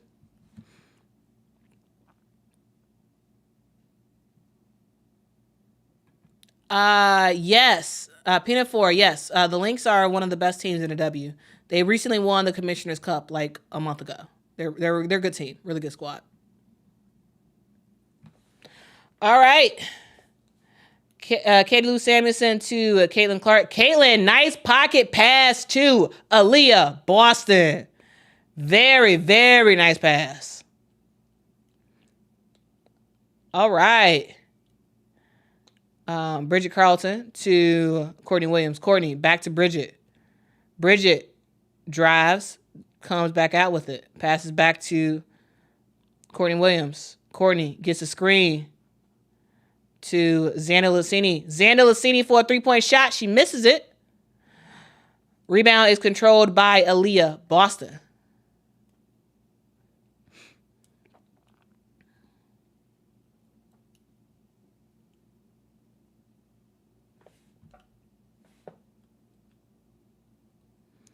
All right, Caitlin Clark to Katie Lou. Katie Lou finds Aaliyah Boston, and AB is doing her thing. We have seen two back-to-back fantastic passes to Aaliyah Boston. One from Caitlin, one from Katie Lou. And y'all, Aaliyah Boston is cooking right now. And that's the thing. Like it was at first, you know, Aaliyah Boston was getting the ball. Then it was Alyssa Smith. Then it was sort of the guards doing their thing. Now it's back to Aaliyah Boston. And she makes some stuff happen. Marvin says Boston has woke up. It's not so much that Boston has woke up. I think it's about them actually looking for Aaliyah Boston again. It's you know, the post players can only do really what the guards give them, unless you're getting offensive rebounds. And then in offensive rebounds, you can take it up yourself. But in terms of offense, like it's really about the guards giving you the ball. And you know, they went a while without giving her the ball, and now they gave her the ball again. Hey, it's working out for them. It's working out for them. The Indiana Fever are leading 75-71. We do have 2 minutes left to go in this game. There is still time for the Minnesota Lynx to win this game, but we'll see. We'll see if it continues. We will see.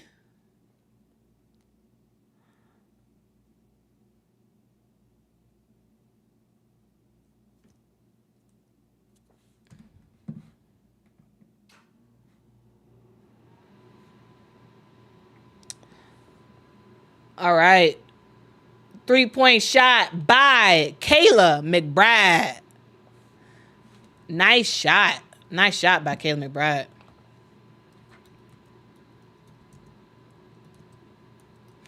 Caitlin Clark has the basketball. She gets into the paint. She gets fouled from behind. Looks like that foul is on Kayla McBride.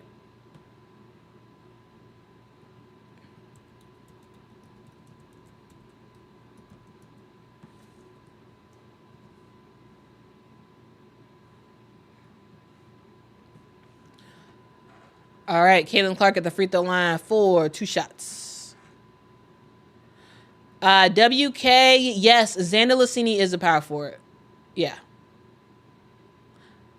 Though she can play the small forward position.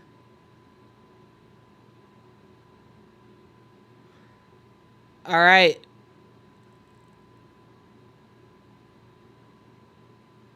Bridget Carlton with the basketball. She gets it to Kayla McBride. Kayla off the screen. Step back, 3-point shot. Kayla McBride. She misses it, but Alana Smith gets the rebound. She gets fouled. They don't call the foul, But she was definitely fouled on that rebound. They did not call the foul at all. But missed shot again, and the Indiana Fever have the basketball. Caitlin Clark has it. Dribble, dribble, dribble. She is being guarded by Bridget Carlton to Katie Lou Samuelson. Katie Lou, time is winding down, and the shot clock has expired.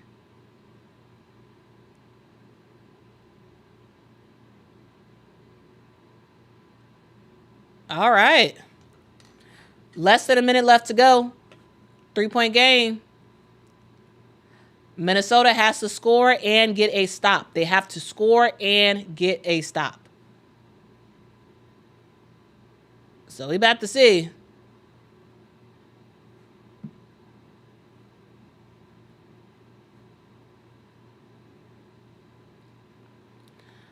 All right. Courtney Williams has the basketball. She gets a screen. Alana Smith gets it to Bridget Carlton. Bridget Carlton gets a screen. They don't need a 3-point shot. They just need to score. Bridget Carlton to Alana Smith to Kayla McBride. Good defense by Indiana. Oh, and they get bailed out at the end. Lexi Hall is called for the foul. Thank you so much, Booker B, for the super chat. Really do appreciate it. Says, in NBA Summer League, Minnesota is playing Indiana right now. Oh, that's funny. That's funny. So both the women and the men are playing each other. That's pretty funny. All right, Courtney Williams with the basketball. She gets it to Alana Smith. Alana to Kayla McBride. Kayla back to Alana. They got to score. Alana Smith gets her shot blocked by Kelsey Mitchell. Kelsey Mitchell dribbling the ball around. She does get fouled. Wow. It's over. It's over, ladies and gentlemen. It is over. Wow. Out of nowhere, Kelsey Mitchell. She has shown up big time in this game defensively. Wow.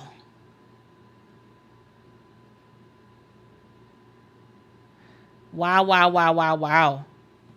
What's up, Kyra? Hope you're doing well. What's up, Kyra? Mod extraordinaire. Wow. Y'all, Kelsey Mitchell, okay. Doing her thing. Absolutely doing her thing.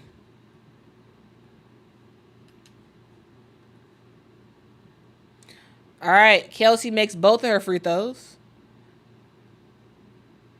It is a reset timeout. 16.2 seconds left to go.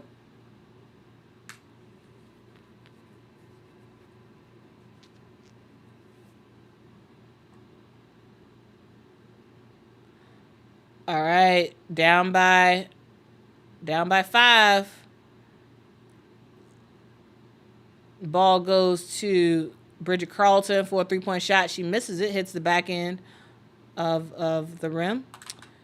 Caitlin Clark gets the rebound. She gets fouled by Courtney Williams. And Caitlin Clark is firing up the crowd. Even though she's away, she is firing up the crowd. Like saying, get on your feet.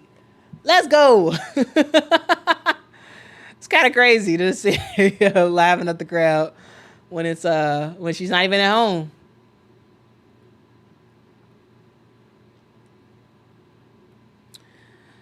Unaided Foot, thank you so much for the super chat. Yeah, you promised the super chat if the Fever won. Yeah, you got your wish.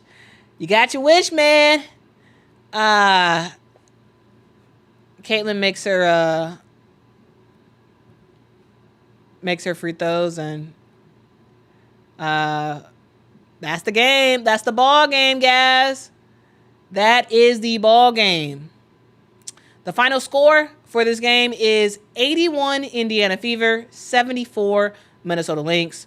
The Indiana Fever get the job done on the road. Again, guys, the thing to know is that Nafisa Collier was out for this game, and the Indiana Fever was able to eat in the post. They were absolutely able to eat in the post. And this game was a sold-out crowd. 18,978 people came out to watch this game. And a lot of them were Indiana fans. At the end of the game, we saw Caitlin Clark sort of pump up the crowd and say, "Hey, y'all, get on y'all feet, cheer."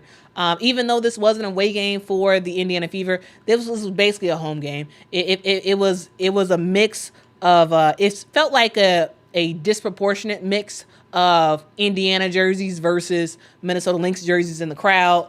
So a huge Indiana, huge Iowa presence in the crowd for fans today. Again, 18,978 fans came out to watch this game, and they were in for a treat. This was a very, very close game throughout. In the first two quarters, close game. Tied up a lot of ties in this game, and ultimately, we saw this Indiana Fever team sort of separate themselves in the fourth quarter. In the third quarter, the Minnesota Lynx came on to a big run, made shots, was able to get stops on the defensive end, and then in the fourth quarter comes, the Indiana Fever start off with I believe it was like a 10-2 run to start that fourth quarter, and it was them on from there. It was the Indiana Fever from there, and the way they did it was ball movement. All right, now ball movement is a thing that this team does well, right?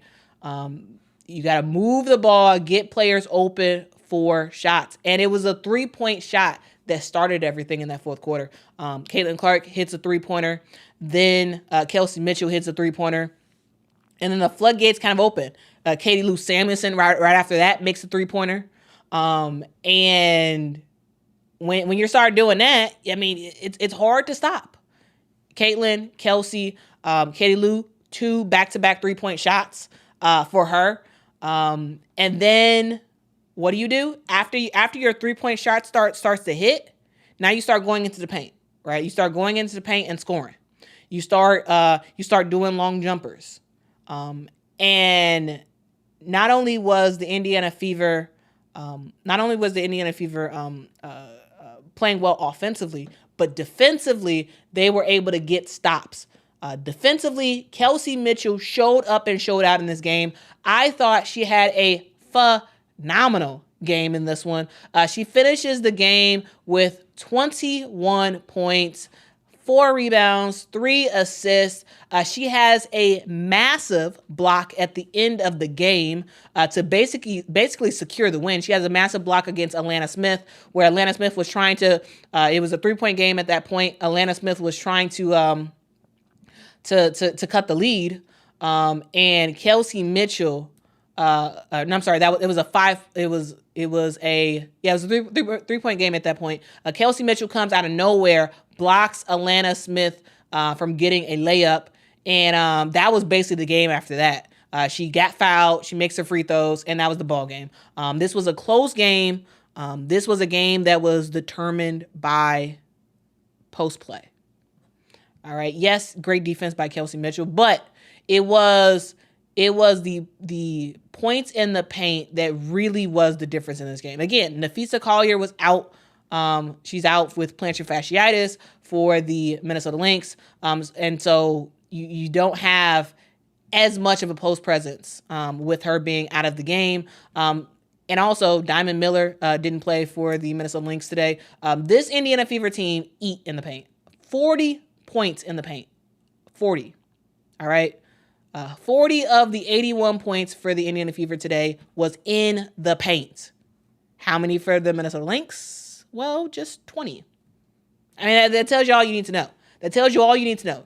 This is a Indiana Fever team that is not usually that post specific. Most of the time, they focus a lot on fast breaks, right? This Indiana Fever team has a lot of fast break points usually. Today, how many fast break points? 0 fast break points. The Indiana Fever found a way to win in the half court. And that's something that we actually don't see that often from the Indiana Fever. They are a team they're a team that runs. They get back faster than you, And even if you make the basket, they're gonna speed back and they're gonna try to get a fast break shot. That wasn't the case today. 0 fast break points for the Indiana Fever. They won in the half court, and to me, I think that is the biggest. That's the biggest compliment so far. The fact that they were able to win doing something different in the half court, because that's really not something they do. They played smart basketball. They moved the basketball. There were cuts made today. It wasn't as many cuts, but I saw really, really good crisp passes. Pass. There were times where all 5 players touched the basketball. And then we saw, even if they missed the shot, there were offensive rebounds had. That is very, very, very helpful for this team to find success when you have good ball movement. You have really good ball movement.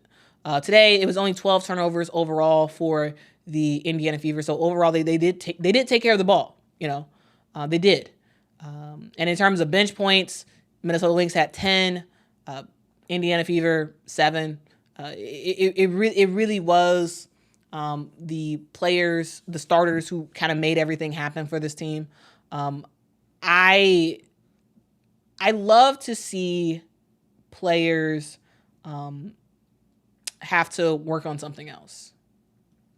And when I say work on something else, that means, like, yes, we know what your bread and butter is. Your bread and butter is fast break points, cuts to the basket. Cuts through the lane, I should say. That's your bread and butter as an observer of the Indiana Fever. That's their bread and butter right there. Today, they played some good defense. They settled in the half court and ran half court offense efficiently. They got a lot of players involved, and it wasn't a one-man show. And that leads to great basketball. It wasn't all about Kelsey Mitchell. It wasn't all about Caitlin Clark. It wasn't all about Leah Boston. This was a fantastic team win.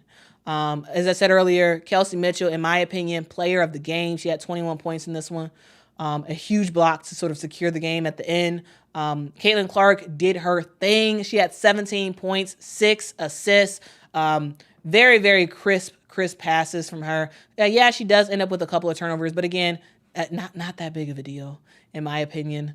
Aaliyah Boston also did her thing. They went to her early in the game and they went to her late in the game. She ended up with 17 points, 16 rebounds. Again, 16 rebounds for Aaliyah Boston. She was absolutely doing her thing. 2 assists as well. Nalissa Smith ended up with 11 points in this game. In terms of bench players, Demirs Dantas had 5. Lexi Hall had 2. All right. So let's get to y'all super chats. Thank you so much. 3 Diglets for the super chat says, man, how the heck did my Indiana Fever team win this one? Thank you, basketball gods. 3 Diglets, y'all won because y'all played great half-court offense. Y'all had really good half-court offense, and y'all played some defense in this one. And y'all also kind of got lucky. But the paint was y'all friend today. The paint was y'all friend, and you took advantage. Again, 40 points in the paint for the Indiana Fever. Kieran, thank you so much for the super chat, says, Quita, a cheap beer is on me. Love your channel. Well, thank you so much for the super chat. I don't drink, but I don't drink beer. I drink pop, though. So yeah, a pop is on you. I appreciate you. Appreciate the support. Thank you so much, Future Goat, for the super chat. Really do appreciate that so much. Now, guys, that's kind of my thoughts about the Indiana Fever. I thought they played a good game. I thought defensively they looked pretty good. They did their thing. Bill asked, do you get paid in playoffs more money than normal check? I do believe you do get an additional check for playoff games. Yeah, you get an additional check for playoff games. Yeah. How much that is, I don't know, but you do get an additional check. All right. let's go to the Minnesota Lynx. So the Minnesota Lynx. I thought overall they played a pretty good game. They played a pretty good game in this one for the Minnesota Lynx. However, they needed more scoring. They absolutely needed more scoring. This is a team that runs through Nafisa Collier. As I said earlier, Nafisa Collier was out. They were out. Nafisa Collier was out. She has plantar fasciitis in her foot. And if this was a playoff game, could she have played? Likely, yes. But because it's not, she didn't play. And because she's trying to prep for the Olympics, she didn't play. So that was a huge, huge loss to lose your best player. And your next best player after that is Kayla McBride. Kayla McBride is a streaky shooter. All right. When she is hot, she is hot. And she's scoring like 25 points. She can do her thing. All right. When Kayla McBride is not hot, it's not pretty basketball. Okay. It is not pretty basketball when Kayla McBride is not hot. And today she was not hot at all. She finished with 11 points in this one. 4 of 14 from the field, 2 of 10 from the 3-point line. She just could not. She couldn't really buy a bucket. She couldn't. She absolutely couldn't. If she can't score, it's tough for her to be effective on the court. It's tough for her to be effective in other ways if she cannot score. She did end up with 3 assists, so that's something, 2 rebounds. But I think Kayla McBride really was the key for this team to possibly pull off the victory. Because, the Fever were going to eat in the post. It was about how can you get your guards to hit key shots? And for the Minnesota Lynx, your number 1 is Nafisa Collier. That's your number 1. Your number 2 is Kayla McBride. Your number 3 is Bridget Carlton. And to her credit, she played pretty well today. She had 17 points in this game, 6 assists, 7 rebounds. She tried her best. She absolutely tried her best. She also is another player who can get pretty streaky from the 3-point line. She was 50% from the 3-point line. So not bad in this one. But again, when the head of the snake is out due to injury, everything else, that leadership, those points, the in-game adjustments, it shifts that those roles sort of shifts to other players, and it's up to other players to step up and sort of fill that gap. And unfortunately for the Minnesota Lynx, they just couldn't do it. Kayla had a horrible game. Bridget Carlton had a okay game. Cecilia Zandalicini, she is a player who comes off the bench for the Minnesota Lynx, but I think she's one of the key shooters for this team. She played okay. She finished with 10 points in this one, 6 rebounds. She played okay. But they needed more. They needed a whole lot more. For the Minnesota Lynx, their saving grace early was Alana Smith. Early in this game, Alana Smith was eating. She was absolutely eating in this game. She finished the game with 18 points, 2 of 4 from the 3-point line. The problem with Alana Smith is that she got in foul trouble. And she only played 27 minutes in this game not because she played bad, because in terms of offensively, she was their best option. Alana Smith was their best option offensively today.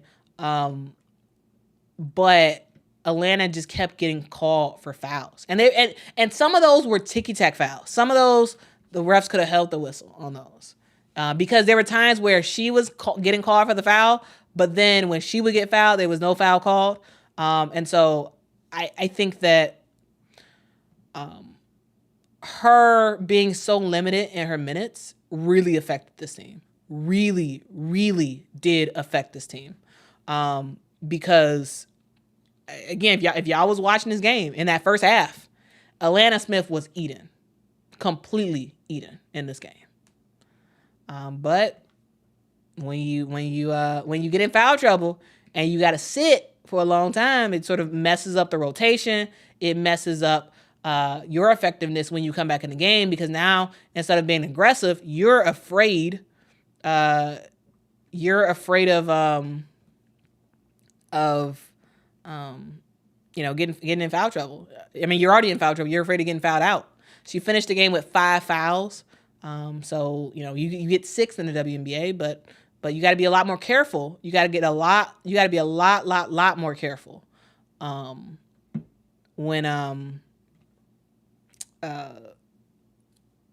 When you're in foul trouble. So that, to me, that was a huge thing for this team. Dorka Juhas, I thought she played okay. I thought Dorka Juhas played okay. She was fine. 8 points in this one. Natisha Heidemann, I think she gave good minutes. Sika Kone was nothing to really write home about. But really, the key piece missing for this team was the fact that Nafisa Collier did not play. That was a huge loss for this team. Nafisa Collier was a key player, and if she's out, it kind of hurts you. It kind of hurts you. Things to note about this game is today, during the game, Kayla McBride became the 10th all-time three-point shooter in WNBA history for career three-point shots. So that's kind of cool. That is kind of cool. Now, guys, people are wondering in the chat why Diamond Miller did not play. I have no idea. That is one thing I don't know. Diamond Miller, she was not on the injury list. Why she did not play, I don't know. I don't get it. Maybe there's something else that happened that we don't know about. But Diamond Miller was missing. She did not play. I don't know. But the official injury list for the Minnesota Lynx in this game was Nafisa Collier, who was out with plantar fasciitis on her foot, and Olivia Yapopa, who was out with a thigh injury. So those were the two players who were out on injury for this game. Diamond Miller, I don't know. I think Diamond Miller for sure could have helped out within this game. I think she for sure could have helped out. But yeah, she was there. Diamond was there. Why didn't she play? I don't know. Hopefully we find out in the post-game presser what happened. But yeah, she did not play in this game. Peely didn't play either. It made sense. I think it was a very, very close game. And she didn't. It made sense that they didn't put her in.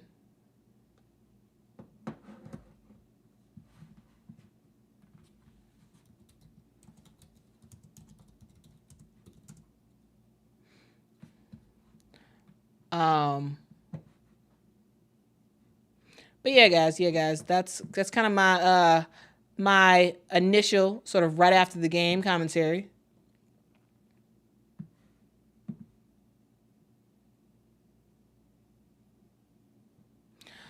Kyra says, I thought Diamond was out all season. Nah, she just played in the Seattle game. She was just in the Seattle game. I didn't believe she got hurt in that game.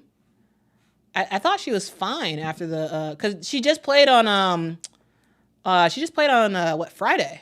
Yeah, Diamond Miller just played on Friday. I don't remember her getting injured in that game. I don't remember there being talk after that game about her being injured. She wasn't on the injury list. So from my understanding, she was good to go, but she didn't play in the game. So I don't know what happened. Hopefully one of the reporters asked that question in the post-game presser, because, yeah, her not playing, that was a huge loss. Absolutely a huge loss, because Diamond could have gave some good minutes. Some good minutes for the team. But again, Fever Rising. Y'all hashtag Fever Rising. The Indiana Fever. Do it again. They beat the Liberty. They beat the Minnesota Lynx. I'm just saying, like, this is a team that they making some moves. They are absolutely positively making some moves, and it's kind of cool to see. All right, so the last several games. Let me just walk through the last several games, okay? Last several games. All right. So they beat New York. They lose to Washington. They beat Phoenix, and now they beat Minnesota. At this point, the Fever can beat any team in the WNBA. All right, the Fever can beat any team in the WNBA. They look good. Sometimes they play atrocious, but they have enough. And the reason why is because I feel like they're actually starting to get it together. They're actually starting to gel as teammates. They're actually starting to figure out good rotations of who needs to be in the game at times. They are benefiting from injuries. Absolutely. They're benefiting from injuries from the other teams. But they're still doing some really good stuff right, I think. And yes, this is still learning curve. Still going to make a lot of mistakes and all that jazz. But overall, really good. Future GOAT, thank you so much for the super chat, says, I like Mad Caitlin. The bad attitude helps her. Oh, man, that's funny. All right. Future GOAT likes Mad Caitlin. All right. But yeah, anyway, guys. Anyway. Guys, it's kind of my thoughts about the game. Hope y'all enjoyed it. Thank y'all so much for rocking with me. If y'all could, please do me a huge favor and hit that like button. It really does help the channel out a whole lot. So if y'all want to rock with me, y'all can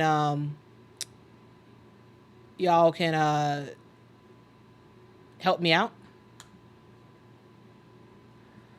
CAC says, Quita, how is Wheeler making so much money? Well, because they signed her to a massive deal. Guys, if you want, I can do a retrospective about that deal, because I remember when it happened, several years ago when it happened. They flew Erica Wheeler out to Indiana, picked her up in like a very nice car. They recorded the whole thing. I believe they recorded the whole thing and put it on YouTube or something like that. And this was a while ago. And they were excited. Lynn Dunn was there. I believe Lynn Dunn was there to greet her. And like, they were so excited to welcome back, Erica Wheeler, because at that time, Erica Wheeler was the only positive thing that was happening with the Indiana Fever. The reason why is because she was previously with the Indiana Fever. She had a fantastic All-Star game. There was one All-Star game where she made the All-Star game, was in the All-Star game. She won the MVP of the All-Star game. And that was sort of Indiana's claim to fame, because, at the time, they didn't have anything. Nobody wanted to go to Indiana. They were a washed team. You didn't have Tamika Catchings anymore. Like, the heyday for the Indiana Fever was over. There was nothing really going for the Indiana Fever. She wins the MVP for the All-Star game. She ends up going to, I believe, the LA Sparks, I believe. But she ends up going to another team. I think the Indiana Fever wanted, I think the management wanted something for the fans to be happy about. And so they were like, oh, let's re-sign Erica. Let's give her a max contract. Let's kind of get the fans excited and all that other stuff. At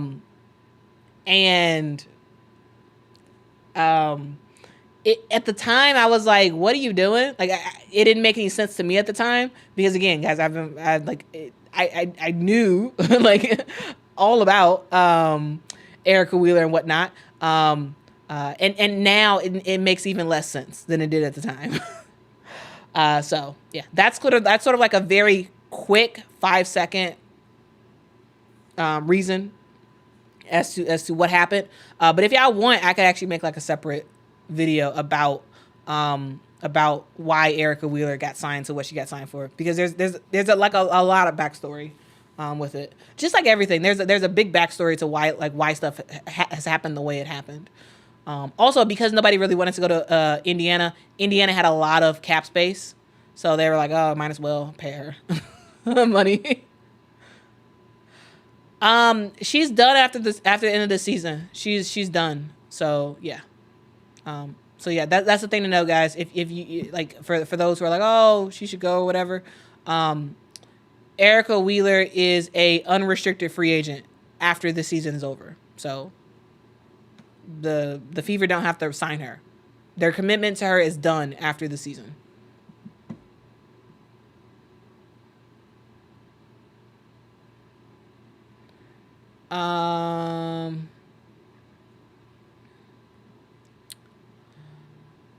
Coconut, thank you so much for the super chat. Says Quita keys for the Sky win in their matchup against the Aces on Tuesday.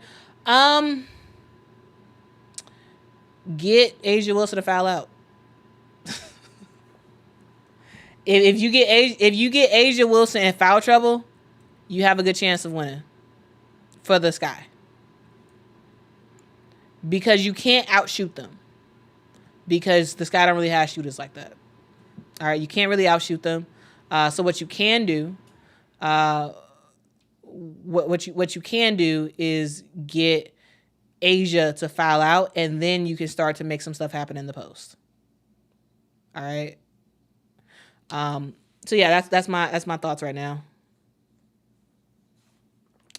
That is my thoughts right now on that. But yeah, hopefully that is helpful for y'all. Thank y'all so much for rocking with me. Thank you so much. If y'all could, please hit that subscribe button. Also, I make merch. Y'all can go to qulsapparel.com. Once again, that is qulsapparel.com to pick up some awesome women's basketball swag. Yesterday at the Sky game, Sky had a home game yesterday. Yesterday at the game, one of the people in front of me was wearing one of my shirts from qulsapparel.com, and it was so cool. It was like the first time that I've seen someone besides my family wearing my shirt. It was really cool. It was really, really cool. To see that in person. But thank y'all so much for rocking with me. Yeah, if y'all do want some merch, y'all can get that.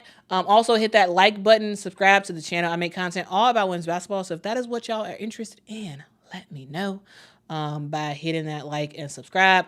Guys, I will be making videos all throughout the Olympics, just so y'all know. During the halftime show, I actually gave y'all a sneak preview of some of the stuff that I'm working on. So if y'all are interested in that, y'all can rewind and take a listen and hear some of the stuff that I'm planning to do in the coming weeks. But all throughout the Olympic break, the goal is a video a day, deep dives into various topics. So I hope y'all are interested in that. I will have playoff preview, way too early playoff previews. I'm gonna get back to some high school, not high school, some high school, high school coverage about what some of the top players are doing. I'm gonna get to some college coverage and some of the new news that has come out. Lots of stuff to talk about, guys. I appreciate y'all so much.